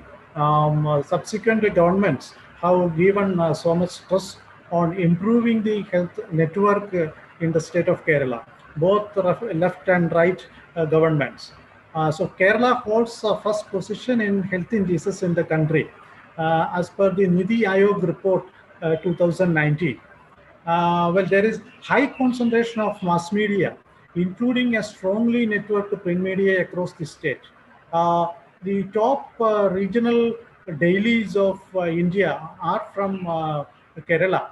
The two of the Malayalam dailies, so they are in the top 10 of the regional dailies in local languages. The people show a high affinity towards mediated messages in the state of Kerala. So many of the earlier studies have shown that there is high amount of affinity towards mediated messages, both in print as well as in periodicals.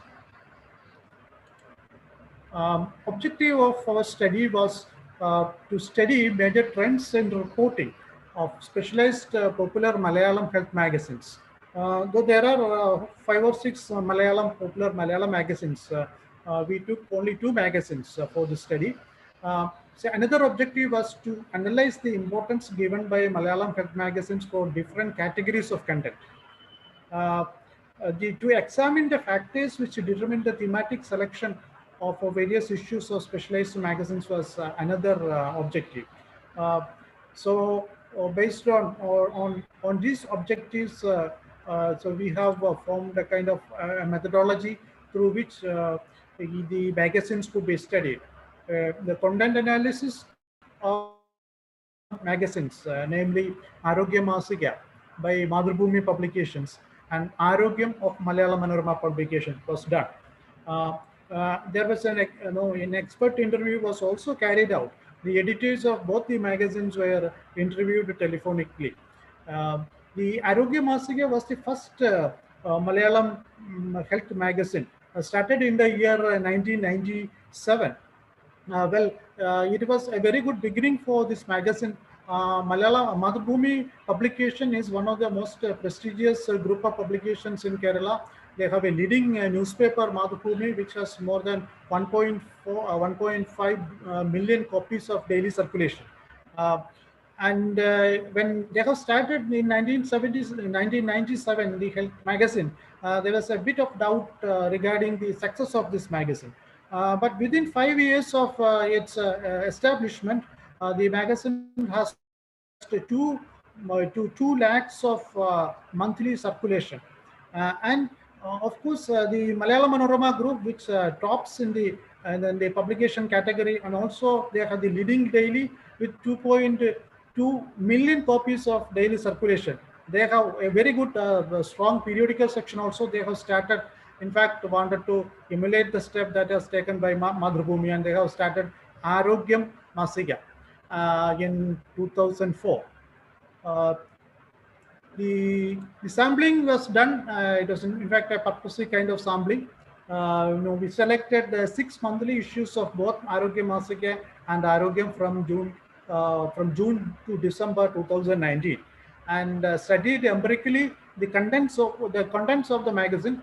A page was taken as a unit, and page-wise distribution of different content categories of health were analyzed.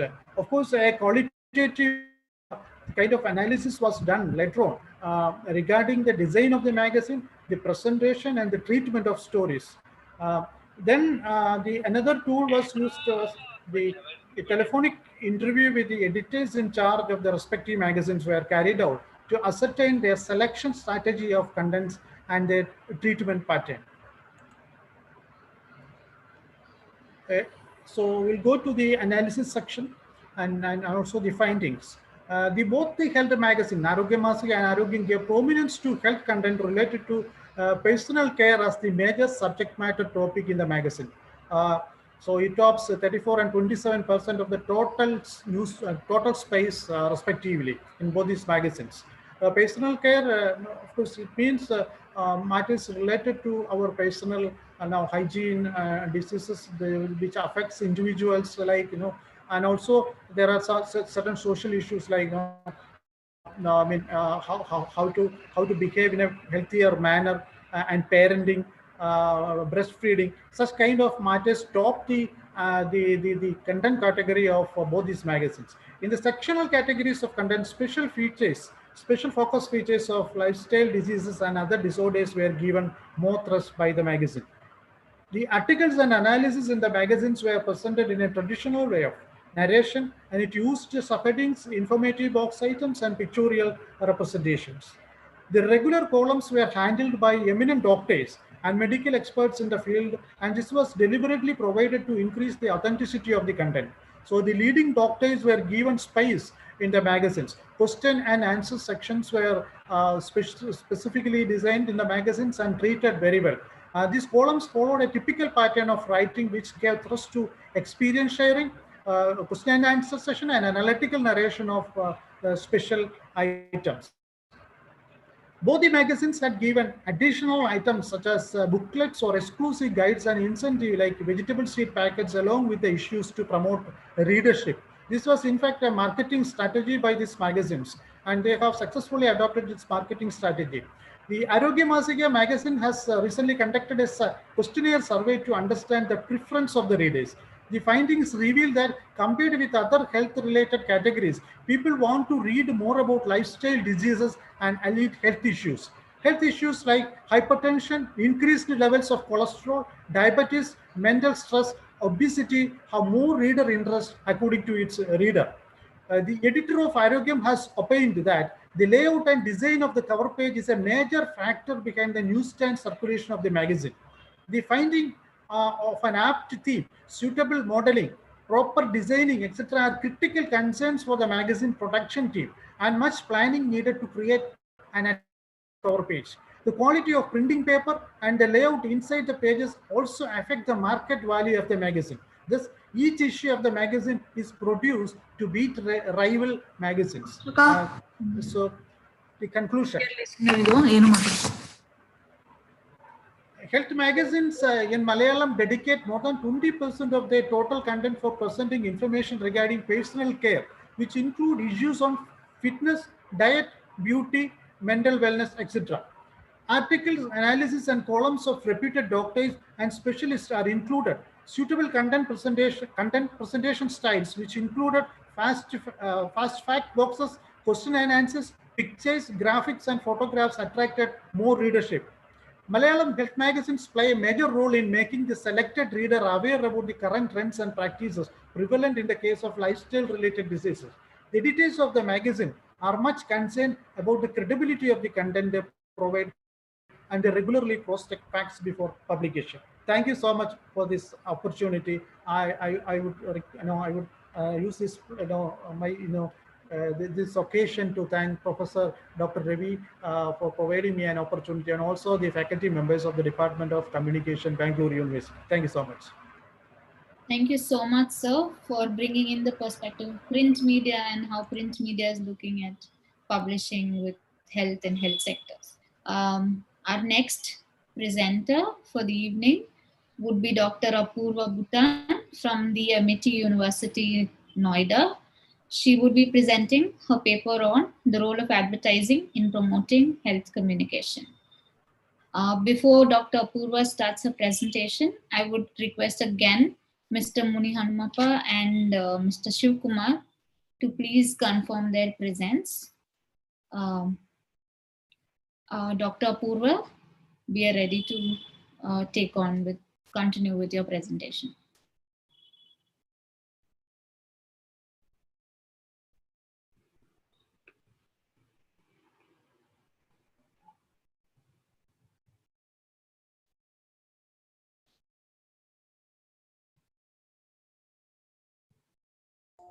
Madam, you're supposed to unmute yourself.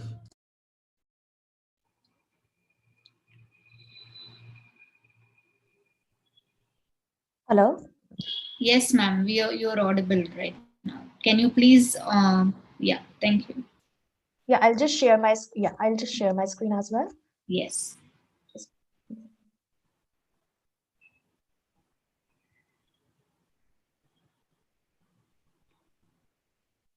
Yeah. So good evening, everyone. So I'm Dr. Apurva from Amity University of Communication, Amity University, Noida.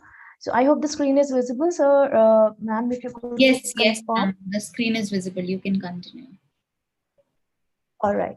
So the presentation is kind of a very rare, the research is basically a very preliminary research, and it is based on secondary sources, and it is basically out of an interest in advertising, and where I found that when you talk about health communication, and in these testing times, we've seen brands creating very nice communication, very nice advertisements, which are primarily focused upon health communication and health, and which are focusing on hygiene and the need to maintain hygiene. So the message was loud and clear in the market, and the brands were doing justice to that. So it's basically a work in progress, and it focuses on advertising messages during the COVID-19 times. While when we talk about advertising, it's really important to understand that advertising is basically concentrating upon the IDA model, which is actually attention, interest, desire, and action.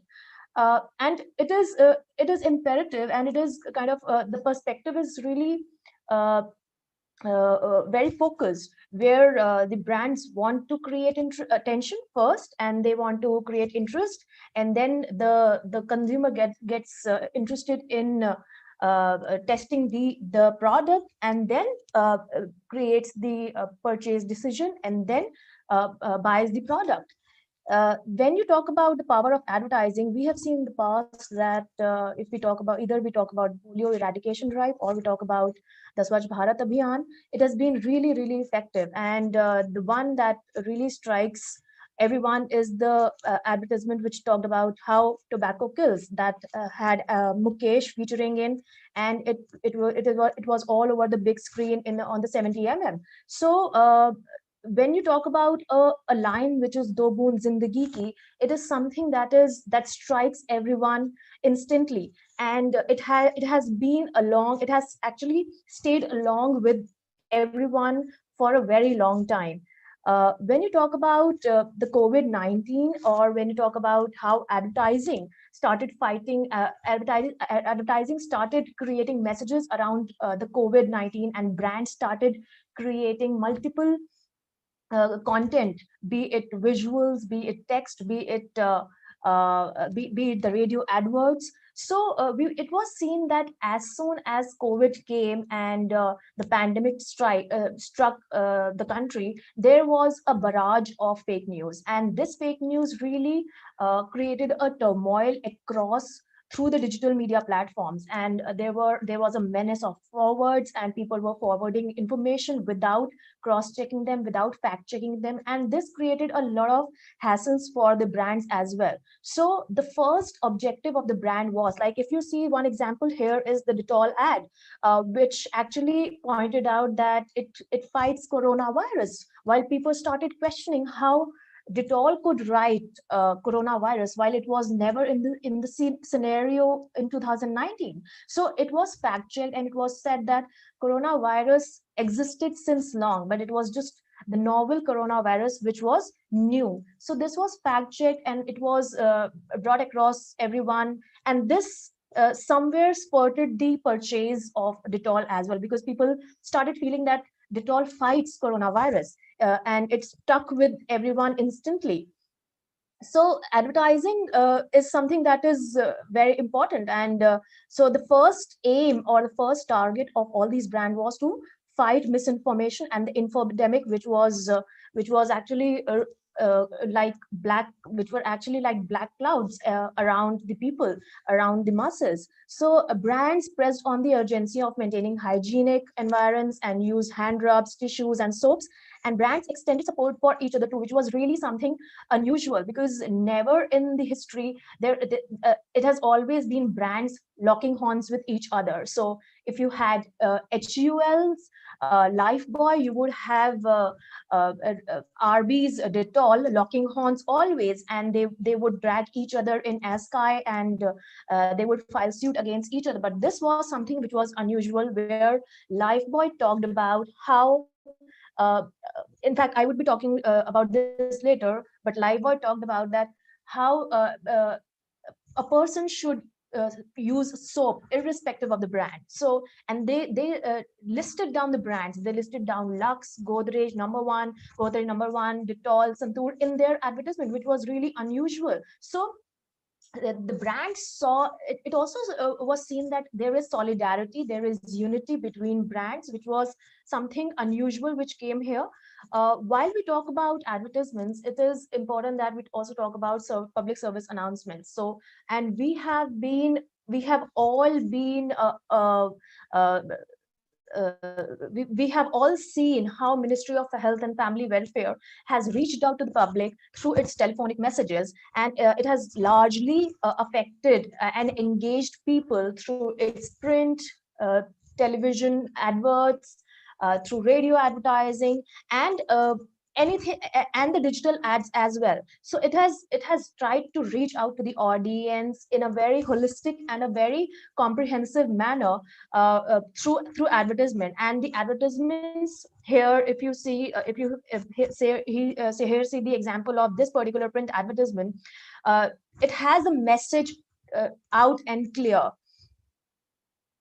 Then when we talk about advertising, so there were some smart moves which were done by some brands. Like Amul has always been known for its very smart advertising and advertisements, and where it tries to play with the words, and where you see that it takes interesting takes on various topical issues. So here you can see Amul advertisement where it talks about better saaf than sorry, which was out in print and digital. Then getting the right message slotted at the right time was the need of the hour, which the brands did, which is something which is important for health communication to be done, done effectively. Then somewhere the brands pounced on the opportunity of corona, and they felt that it was the right time, and there is nothing wrong about it. But there were brands who which rolled out products, which rolled out advertisements, and which rolled out products which were specifically made for corona, which fought corona, and which talked about germs. So the keyword here became coronavirus or COVID or corona germs, and that struck with the audiences or the masses aptly and instantly. And where these brands tried to play around this opportunity and started building their communication around COVID-19 to speed up and to spurt up the sales. Then You have you see 2 that, minutes left. yeah, So there is an ad by Green Lamb, there is an ad by Lifebuoy, there is an ad by Limwash. So these were some of the brands who which created new products around this. Then this was the ad I was talking about, where Lifebuoy said that this is a public service message, and at the end you can see that please use any soap nearest to you, not just Lifebuoy but any soap. So like Lux, Dettol, Santoor, Godrej No. 1, where it also talked about its competitors. Then you had some great campaigns by brands which on the digital media, and where it talked about how India fights coronavirus and how they are contributing to the society. Then advertising and campaigns on digital media, influencer marketing is something that has kind of gained a lot of traction during this time, and where influencers have been targeted for various campaigns like Breastfeeding Week or Fight Against Breast Cancer or Atmanirbhar Bharat or menstruation hygiene and other sustainable products. Dettol launched a campaign called Paigame Sehat, which aimed at more than 5 lakh madrasas to drive behavior change communication, which was really spectacular, and it actually garnered a lot of response. Then Zomato has been running a very witty campaign where it wrote tiny letters on a red background, and which says germs are tiny. So tiny you can't see them through your naked eyes, and in fact these might be millions of them on your fingertips that you see to zoom in to read this. So it was a very witty campaign. So it said that please wash your hands before eating. Then the conclusion here is that advertising needs to be smart for effective health communication, and they should, and you see brands playing around storytelling around the emotional appeal only. And you see that most of the advertising agencies are now expanding their outfits into health marketing, and they have companies like McCann, they have McCann Health. So they are diversifying, and healthcare never, or health communication never had so much was never so much mainstream as it is now. Then brands are also working on empathy as a virtue, and they are supporting each other, they are coming together in solidarity, and they are trying to focus on how they can help each other out. So the discipline of health marketing has got traction in the last decade, with advertising agencies focusing on creating the right message for the healthcare sector. So thank you so much, and thanks you for giving me the opportunity to present the paper and present my findings. Thank you so much. Thank you, Dr. Apurva. Advertising indeed is really interesting to see how it has changed over the pandemic and the kind of impact it has. So thank you so much for that wonderful presentation. Our next presenter that I would like to call on for presenting is Mr. Muni Hanumappa from Bangalore University. His topic that he would be presenting is screening of bioactive compounds from plant latex and its therapeutic applications. I would request Mr. Shiv Kumar to be ready with his presentation. Mr. Muni Hanumappa, if you are, you can start your presentation, sir. Ma'am, let's move on next. Okay. I think they haven't joined us yet. So I think, is Mr. Shiv Kumar there? No. Okay, fine. Then I would like to move on with the next presenter. Our next presenter for the evening is Ms. Rashmi Verma from the Central University of Jharkhand. She would be presenting her paper on framing of environmental communication, a systematic review of literature on the field. Ms. Rashmi, please, can we start with your presentations?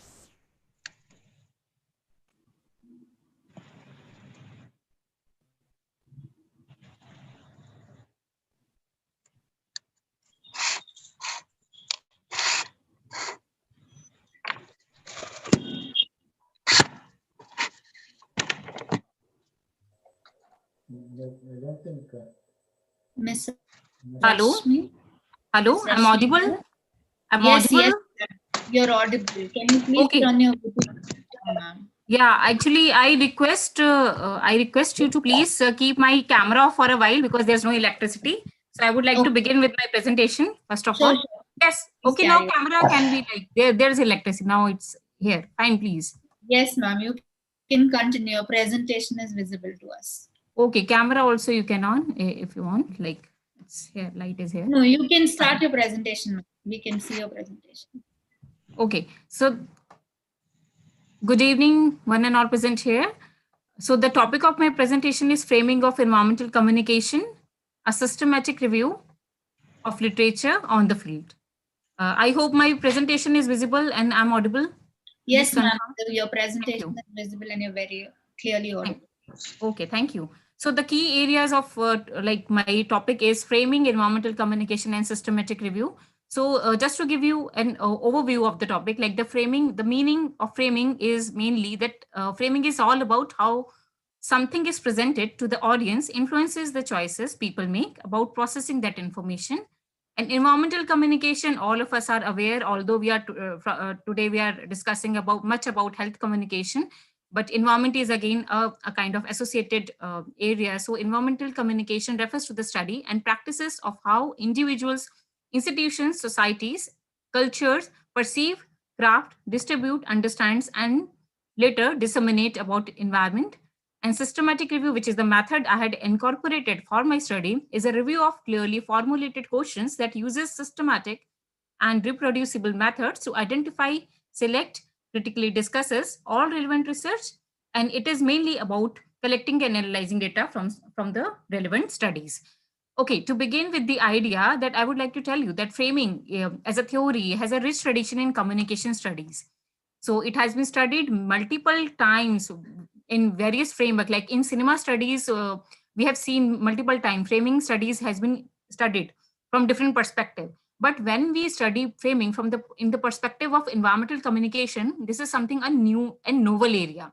It is new and significant because frames determines the presentation, projection, uh, the issues related with the environment and influences the public's perception and hence opinion of people at large.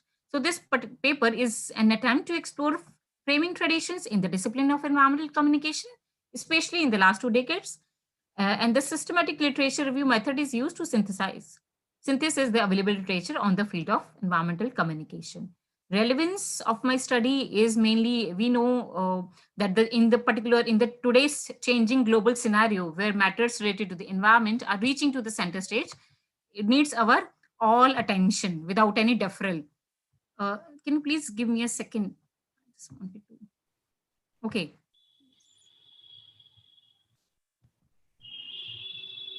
Okay. I hope it's visible.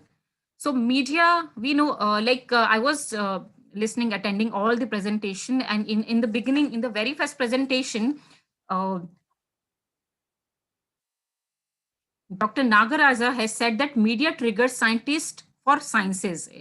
So this particular line, I really like this particular, here's the title of the study, because he's very right, that media actually triggers the scientist for sciences. And we know whenever we say science communication, it is always about like bridging the gap of between the sciences and the masses. Science communication is all about bridging this particular gap, which lies in the domain. So media is the key role to play in this arena. So it is not only the source of information people turns for the information about environmental issues, it also have a stronger impact in constructing social reality by actively setting and creating frames of reference for its targeted audience. So the study is significant to understand the various predominant frames in which matters related to environment are reaching to the people and how they are most likely to process such information in predefined ways. I would be discussing about framing in my later slides. So this is my methodological framework, a qualitative research design. And for this, I had incorporated the systematic literature view, and I had done purposive non-random sampling. So my research questions are that, first of all, I wanted to explore that how framing is viewed in environmental communication discourse. And the second research question is what prevalent frames are found in environmental communication scholarship. So environmental communication, we all knows that communicating about the environment in any way is considered as environmental communication. So it is always a pragmatic and constitutive vehicle for our understanding of the environment, as well as our relationship to the natural world. It is a symbolic medium that we use in constructing environmental problems and negotiating society's different responses to them. And this particular discipline is all about practicing of how individual institutions, societies, cultures perceives, craft, distributes, and in the environmental messages. So media is having a potent platform in spreading such messages, because media is not only confined to the that I had already discussed, that the importance of media in communicating about environmental issues. So coming back to the idea of framing, this particular concept is being given by Gregory Bateson in 1972. Irving Goffman in 74 put forward that people interpret what is going on around their world through primary frameworks. So here I would like to mention what UN Secretary Ban Ki-moon has said once, that climate change is a definitely issue, a defining issue of our ages, and our responses will define our future. So he emphasized on our responses. So our responses are a kind of, it is basically based on the idea what we perceive about environmental issues. Then only we are going to respond to such issues. So this, how we know that media is a potent vehicle here. Media is disseminating information about the environmental issues, but how media is giving those information to us is going to affect what we perceive. Okay, so here framing it is having a significant role to play, because when we say frames, so framing happens everywhere and it is unavoidable. Why framing is unavoidable? Because we have a kind of it happens in all sort of contexts. Spotting frame is again an invaluable skills, because noticing a frame opens the doors to looking outside in the box. Okay, outside the box. So frames in communication consist of communication of frames between different parties, and when, as mentioned this, and frames have several locations. These frames can, like, if you are studying about frames, so frame can be at the point of media frames are there. If we are studying frames from the perspective of audience, then audience frames are there. So like some of the participants Dr. Ayurveda Raja and Meghna has also mentioned about agenda setting theories. So you can see framing as a next step to the agenda setting theory, because in agenda setting theory we usually say that media sets the agenda for discussions. So in this particular framing theory, we study that it is an extension of the agenda setting theory, because here we see that how media is projecting those issues to us, how media is bringing those issues in front of us, how they are projecting it, how their textual analysis are also there. We will have to study the text, we will have to study the images. In most of the cases, if you like, if you just go back to the your literature view, and if you find the literature regarding the content analysis of newspapers, most of the scholars have done such studies in which they had studied the content of the newspapers, in which from the perspective of environmental coverage. So what they find that in most of the coverage, the image associated with those news article is not accurate. That image is being taken from the agency maybe, or that is not the accurate image which is associated with the issue. So again, this is one of the point of discussion here. So framing is about selecting some aspect of perceived reality and making them more salient in a communication text. Ma'am, you have 2 minutes left. Okay, I'm moving further. So this is the different scholars have said.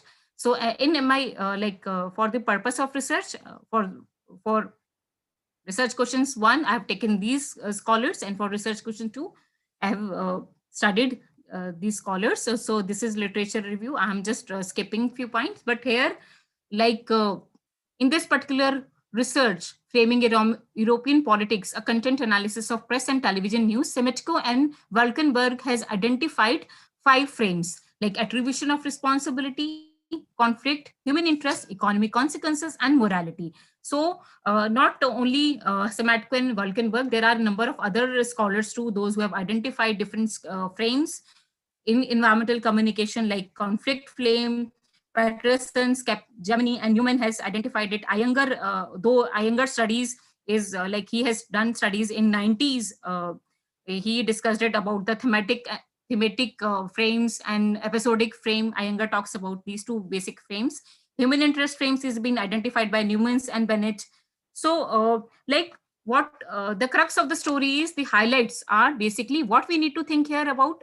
We are that how the media is constructing those messages, how the media is being like writing those messages. So here we need to think about the language also, the image associated with the news stories, and the data presented along with the news story.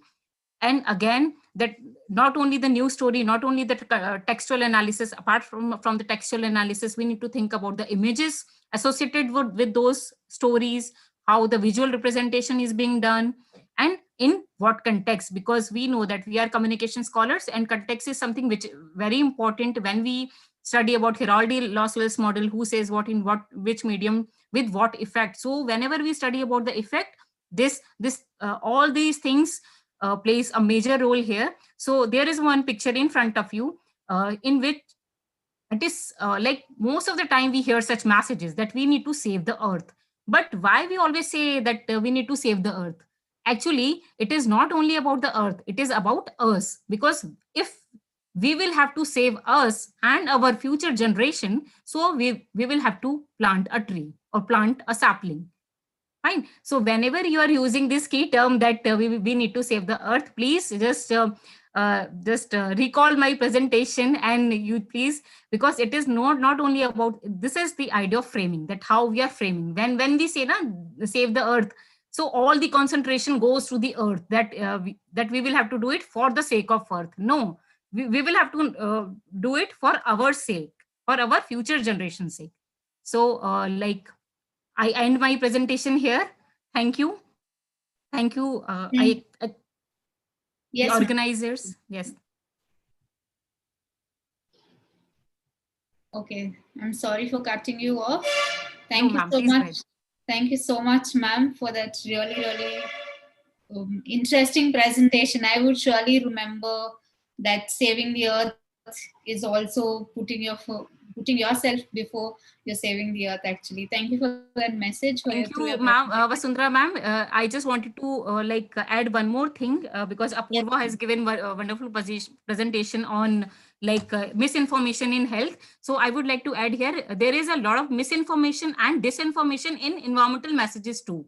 So we need to think about those questions also. Thank you.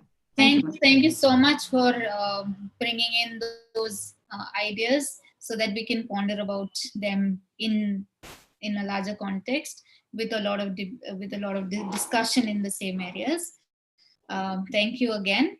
Our next presenter for the evening is Ms. Rukhaya Naz from Maulana Azad National Urdu University, Hyderabad. She would be presenting her paper on exploring the knowledge and effect of health-related messages on Muslim people from Jaunpur, if I'm pronouncing it right. Ms. Rukhaya, the floor is open for presentation. Thank you.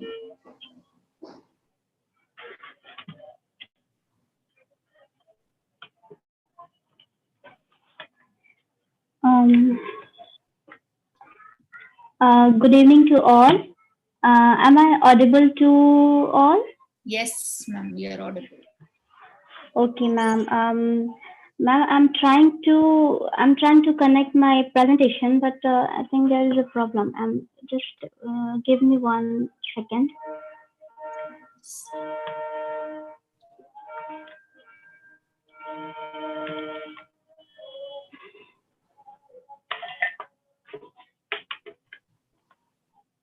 Ma'am, there's a problem in connecting. Ma'am, you can start your presentation if that's okay without your PPT. Okay, I'm really apologize for this, and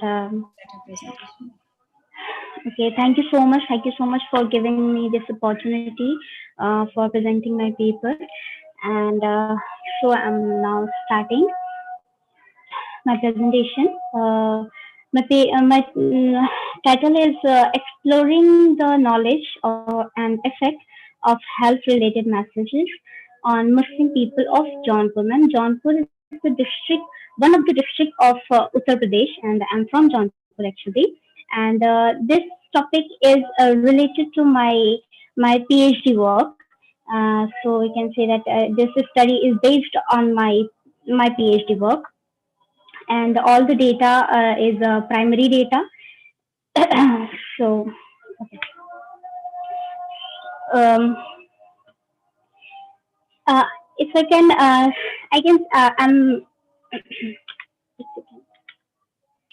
okay, I'm really sorry. That's okay. You don't need to be. So you can. Okay, ma'am. I'm not starting. Okay. This introduction of my paper is in this digital era. I'm talking about the public service advertisement. In this digital era, the plenty of sources are available for getting information. An individual can choose any form of media for information, which can be preferable for him or her. In this study, I I have tried to explore the knowledge of Muslim people regarding health messages, because in this era it's very important to know the the people how they agree, or how they use media to receive any type of information. Especially we are this in this platform we are talking about health messages. So um, and in this paper, I added public service advertisement, which is one of the important tool of media to spread awareness and to people about about many social issues, which through which people came aware about the social issues, like Swachh Bharat Abhiyan, like sanitation, like health, like means so many problem, like uh, means women problem, children's health problem. So this paper is related to that. Okay, public service advertisement. In my study, I took seven social advertisement which is related to HIV/AIDS, TB, cancer, tobacco consuming, smoking, dengue, or chikungunya, and seventh is yoga. Many sorry government spent a large amount in this in on public service advertisement to make people aware about these social issues, about these health messages. Okay, my review literature is related to actually I put my three review literatures, which are one Korean study, uh, and the second is a Lucknow study, which is related to SK Gautam 2017 has studied about the pulse polio awareness in Lucknow. The study has found that television is the most powerful and effective media, and through which people became much more aware about the pulse polio campaign, and they go to the they go to the camp to give their children the polio drops. Significant. If I talk about the significance of this study about about my paper, so I can say this. According to the Suture Committee in India, major population of Muslims is backward. They are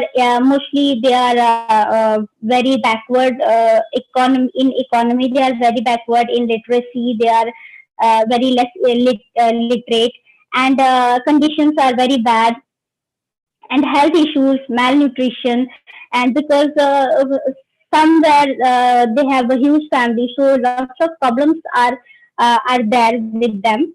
So so uh, To keep this point in my mind, I tried to explore I tried to explore the people of Jaunpur. How they use media, how they being aware about the social messages, and what type of media they use for any type of information. So this is my significant. For this study, I used the quantitative approach, and for sampling, I took 384 samples for my study by the convenient sampling method, and as a tool for the data collection, I use questionnaire come interview schedule, because interview schedule I use because many of people are not able to understand the questionnaire. That's why I use interview schedule too. Sorry, ma'am. You have 2 minutes left. Oh, okay, ma'am. Ma'am, I skipped my some slides. Uh, sorry. So in my data, I'm talking about my data directly. I I asked people about the seven health related dengue and chikungunya, and tobacco consuming, HIV, AIDS, TB, cancer, and most of them uh, in dengue and chikungunya, 47.9 people said yes, they know about this ad and they know about this health message, and 26.8 said they don't know about this. On tobacco consuming, 69.5 said yes, they know about this ad.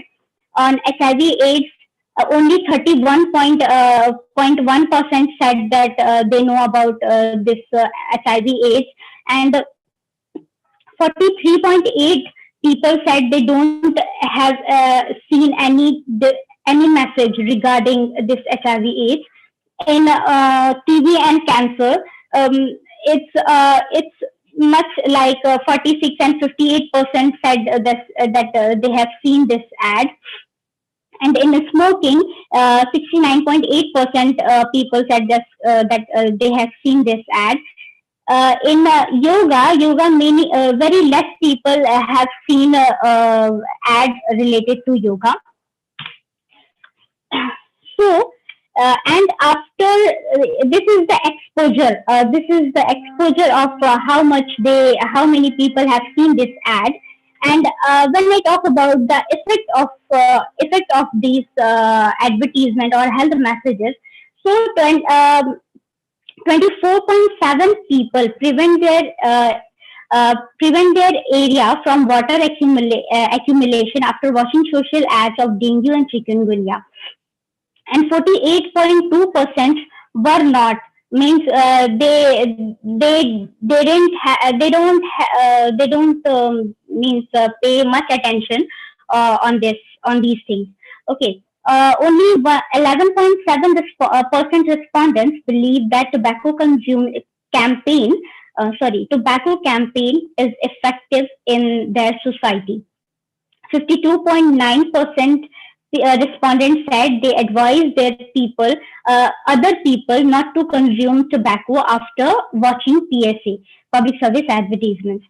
After watching social ads of HIV/AIDS, only 16.1% respondent accepted that they talk about AIDS to others, but 62.5% people said they don't know about this ad and they haven't talked about it, and they don't know they should feel shy or not on the issue of HIV/AIDS. And the next point is on the question of social ad of yoga, that they get motivated by yoga ads or not.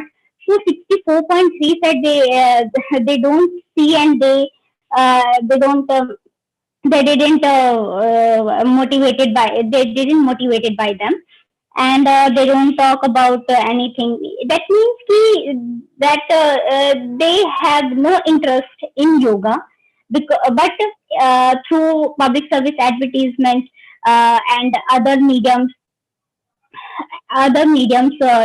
it says that yoga is important in this COVID-19 time. It's very important yoga for their health. But the people of Jaunpur, they not so much aware of this yoga and all. So my conclusion is that the conclusion of study shows that mostly respondent use media for any communication is a new media, and after that electronic media means firstly mostly paper means 98.8% people use new media for any type of communication.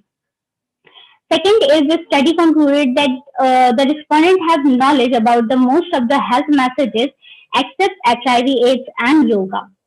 And third is the effect of health message.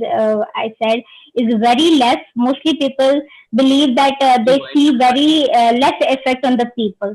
So this is the last. Yes, I'm so sorry. This is the last point of my conclusion, and now thank you so much. Final. Thank you so much, Ms. Rukhaya, Hello, for ma'am. that. Time left, you have to hurry because I have to get ready for the next. Okay. Continue. Next. Thank you, Rukhaya, for that presentation. Our next presenter for the evening. Thank you, ma'am. Thank you. Our next presenter for the evening is Mr. Venkatachala, research scholar. He's going to be presenting a paper on the study on agricultural labor's awareness level on health hazards and its prevention. A participatory approach via Krishi 90.4 megahertz community radio, Dharwad. Venkatachala, you can please start your presentation.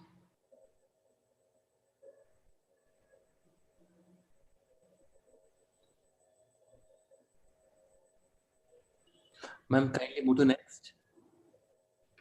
You want me to? Yeah, next presenter. Fine, sorry. I would move on to the next presenter for the evening.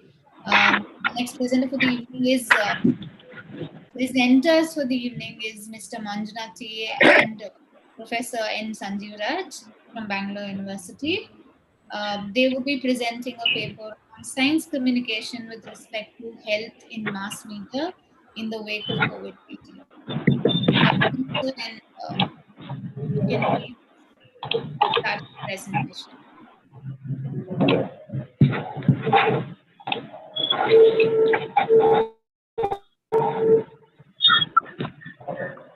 Sir, you can start your presentation. Hello. Yes, sir. Am I audible? Yes, sir, you're audible. You can start your presentation, sir. Thank you so much for inviting me to present a paper. So relaxfully, I'm speaking now. I'm very much happy that our communication department and in association with Bangalore City Science Communication Conference 2020 and Indian Association for Science Fiction Studies. So I'm very much interested, and we did a lot of work with the help of Chairman Sir also. So to start with my paper, science communication with respect to health in the mass media in the wake of COVID-19. So this is once again I'll repeat paper title: Science communication with respect to that health in the mass media in the wake of COVID-19. First of all, we have to understand what is the objectives of the science communication. See, basically science is based on the facts. That is facts, not a fiction. And the facts should be educate the people and create awareness about the science. And see, the force of science develop scientific thinking which is disseminating knowledge. So in this case, like many of the people are, especially in the pandemic situation called COVID-19, that is myths over the facts, mind over the matters, occupied greater mind share of public. Fear psychosis. See, fear psychosis in the sense like a situation worse in law and middle income group countries, especially like India. Like, see, what I'm trying to convey the message is a wrong information, that is dissemination, exactly, in mass media. In fact, see, media is always, we will tell that, fourth pillar of a democracy, and free press and shared constitution directly through freedom of speech and media scenario, thousands of print publications, TV channels across Indian languages. Okay, and opinion maker as well as the divider also. See, here what we observed exactly means the TV viewers, especially it comes to television channels. Anchor, he himself he will become a scientist. But what is my question is, see, for example, in the pandemic situation, the entire media, not only in media, entire world is facing a revenue problem. See, at the same time, mass media is also facing a revenue problem. Past for 9 months or 8 months, so people are not getting advertisement. Some of the papers are closing their shutters. Some of the TV channels are not, telecasting real programs, in proper manner. Newsrooms have become a reality show. For example, you can go for Arnab Goswami, sir. So he is inviting 10 interviewers. And the same in one, what do you call, one window, like what we are discussing on the Zoom platform. He is inviting more than 10 speakers. So ultimately in half an hour, 1 hour, so 10 speakers will speak about 5-10 minutes. Or what is the ultimately takeaway? Takeaway is nothing. So but this is, we have a very valuable things. News means that is, it has its own value. So news means you have to create an opinion on the betterment of the society. And here the anchors are not exactly well informed about the science.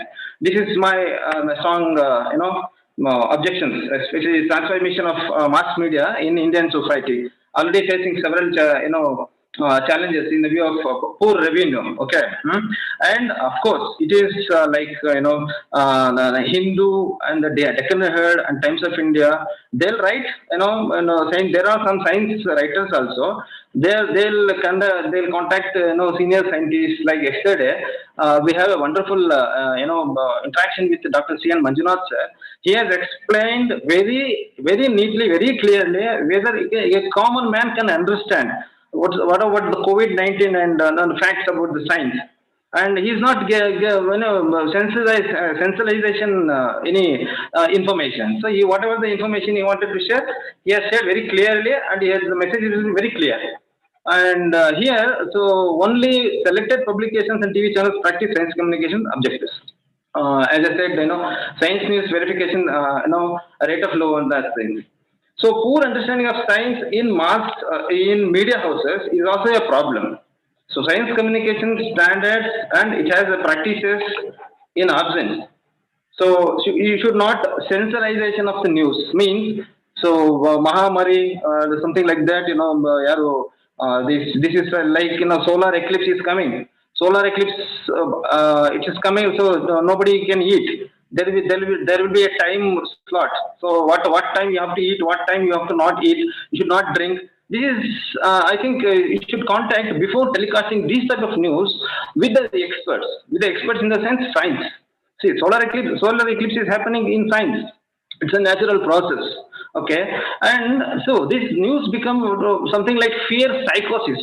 So creating confusions in a chaos. So expert commentary in inputs lacking of this, no focus on fact-based news reporting, like a fiction or facts. That's how we have to say, tell. And the outcome will be very like compared to what you call science communication, it will become poor.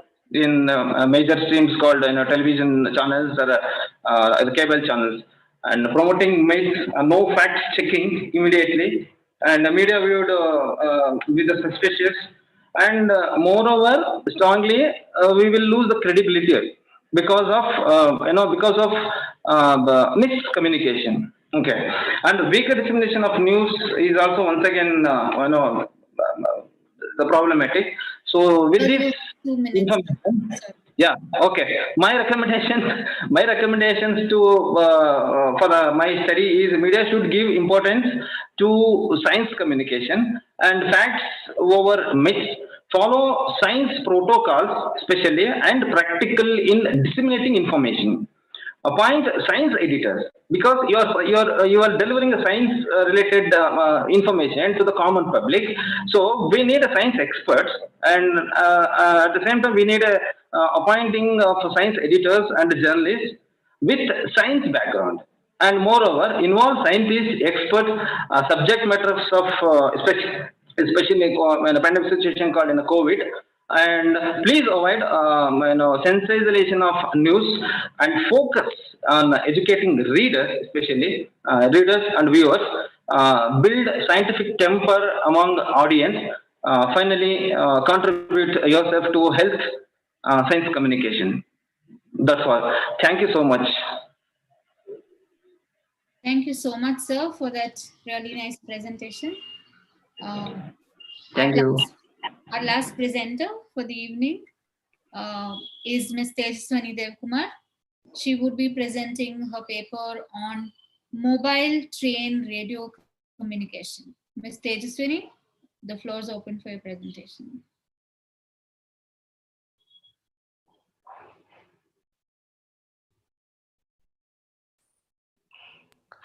Madam, you're supposed to unmute yourself.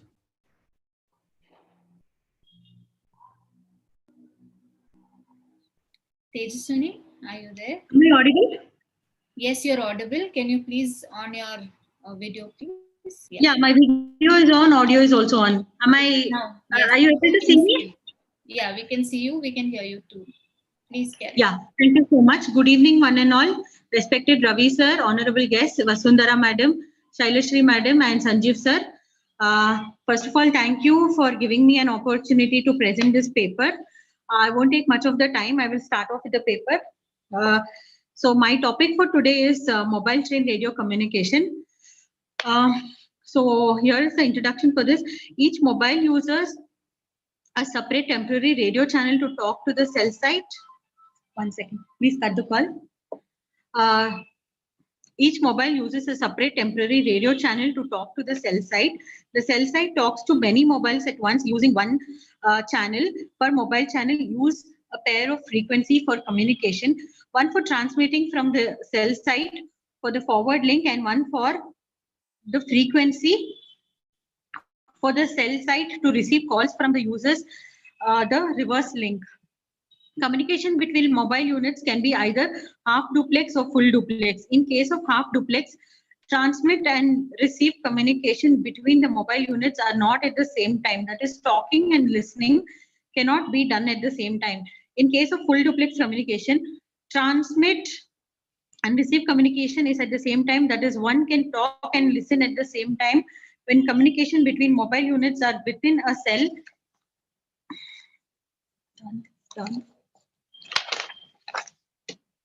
if the same is half duplex, then it shall require only one pair of frequency. If the same is full duplex, then requirement of frequency pair shall be 2.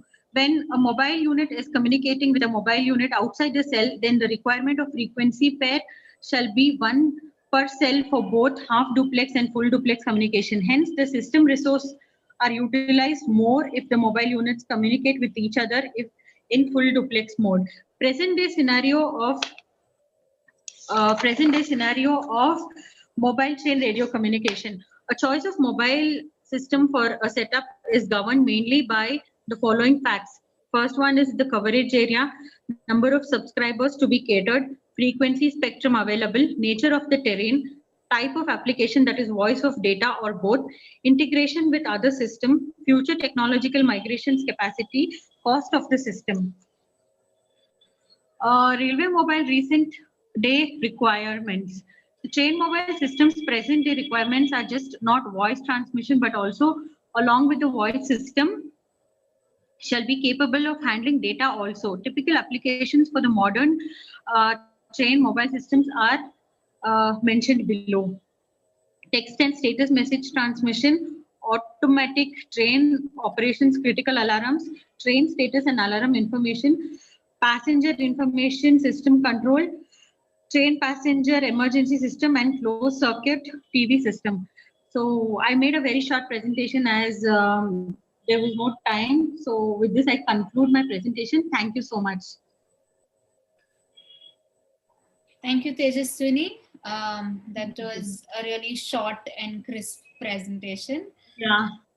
I would like to add to what she had started off with her presentation. She has co-authored that paper with Professor N. Sanjeev Raj sir, and it was an extremely nice short analysis of mobile train radio communication. Thank you once again. That brings us to the end of this technical session on day 2.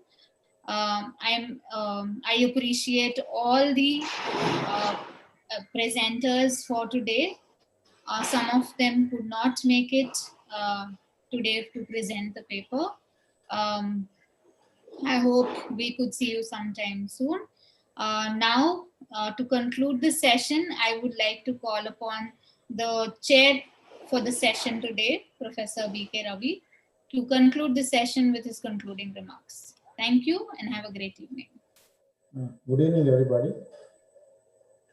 I think this was the second technical session we had for our international conference on science communication. 14 papers from different parts of the country were presented. I think we had excellent papers and excellent presentation. Starting from science communication to health communication, environmental communication, and even on ICT. I think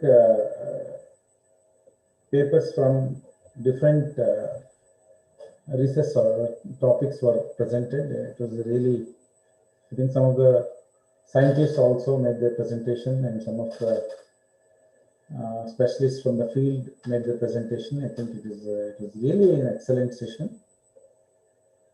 And because we are very happy, because there were a lot of presentations on health communication.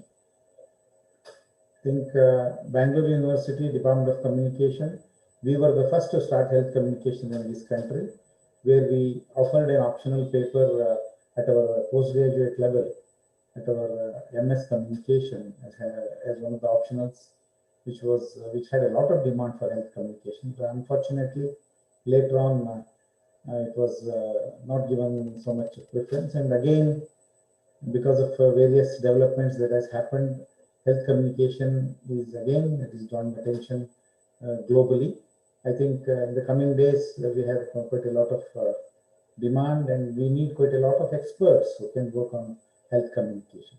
So this session was really fruitful. I congratulate all the presenters for their excellent presentation. My sincere advice to all of you is, please adhere to our regulations, prepare a paper where it will be peer-reviewed, and if you can write an excellent paper, only then it will be published in our international journal. Please don't delay. Start working. Hardly you have 2 weeks to go. I think the guidelines for your full paper presentation will be sent to you. You start working and finalize the paper. And I think I call this technical session as a very fruitful session. There's a lot of people, they made an excellent presentation. We are very happy. So again, I thank all my colleagues and all the presenters for their excellent presentation. And thank you very much. And let us, we are waiting for the next session. Now by 6 p.m. we'll have our next session on satellite communication. Please don't go away. Please stay with us. So thank you. All the best.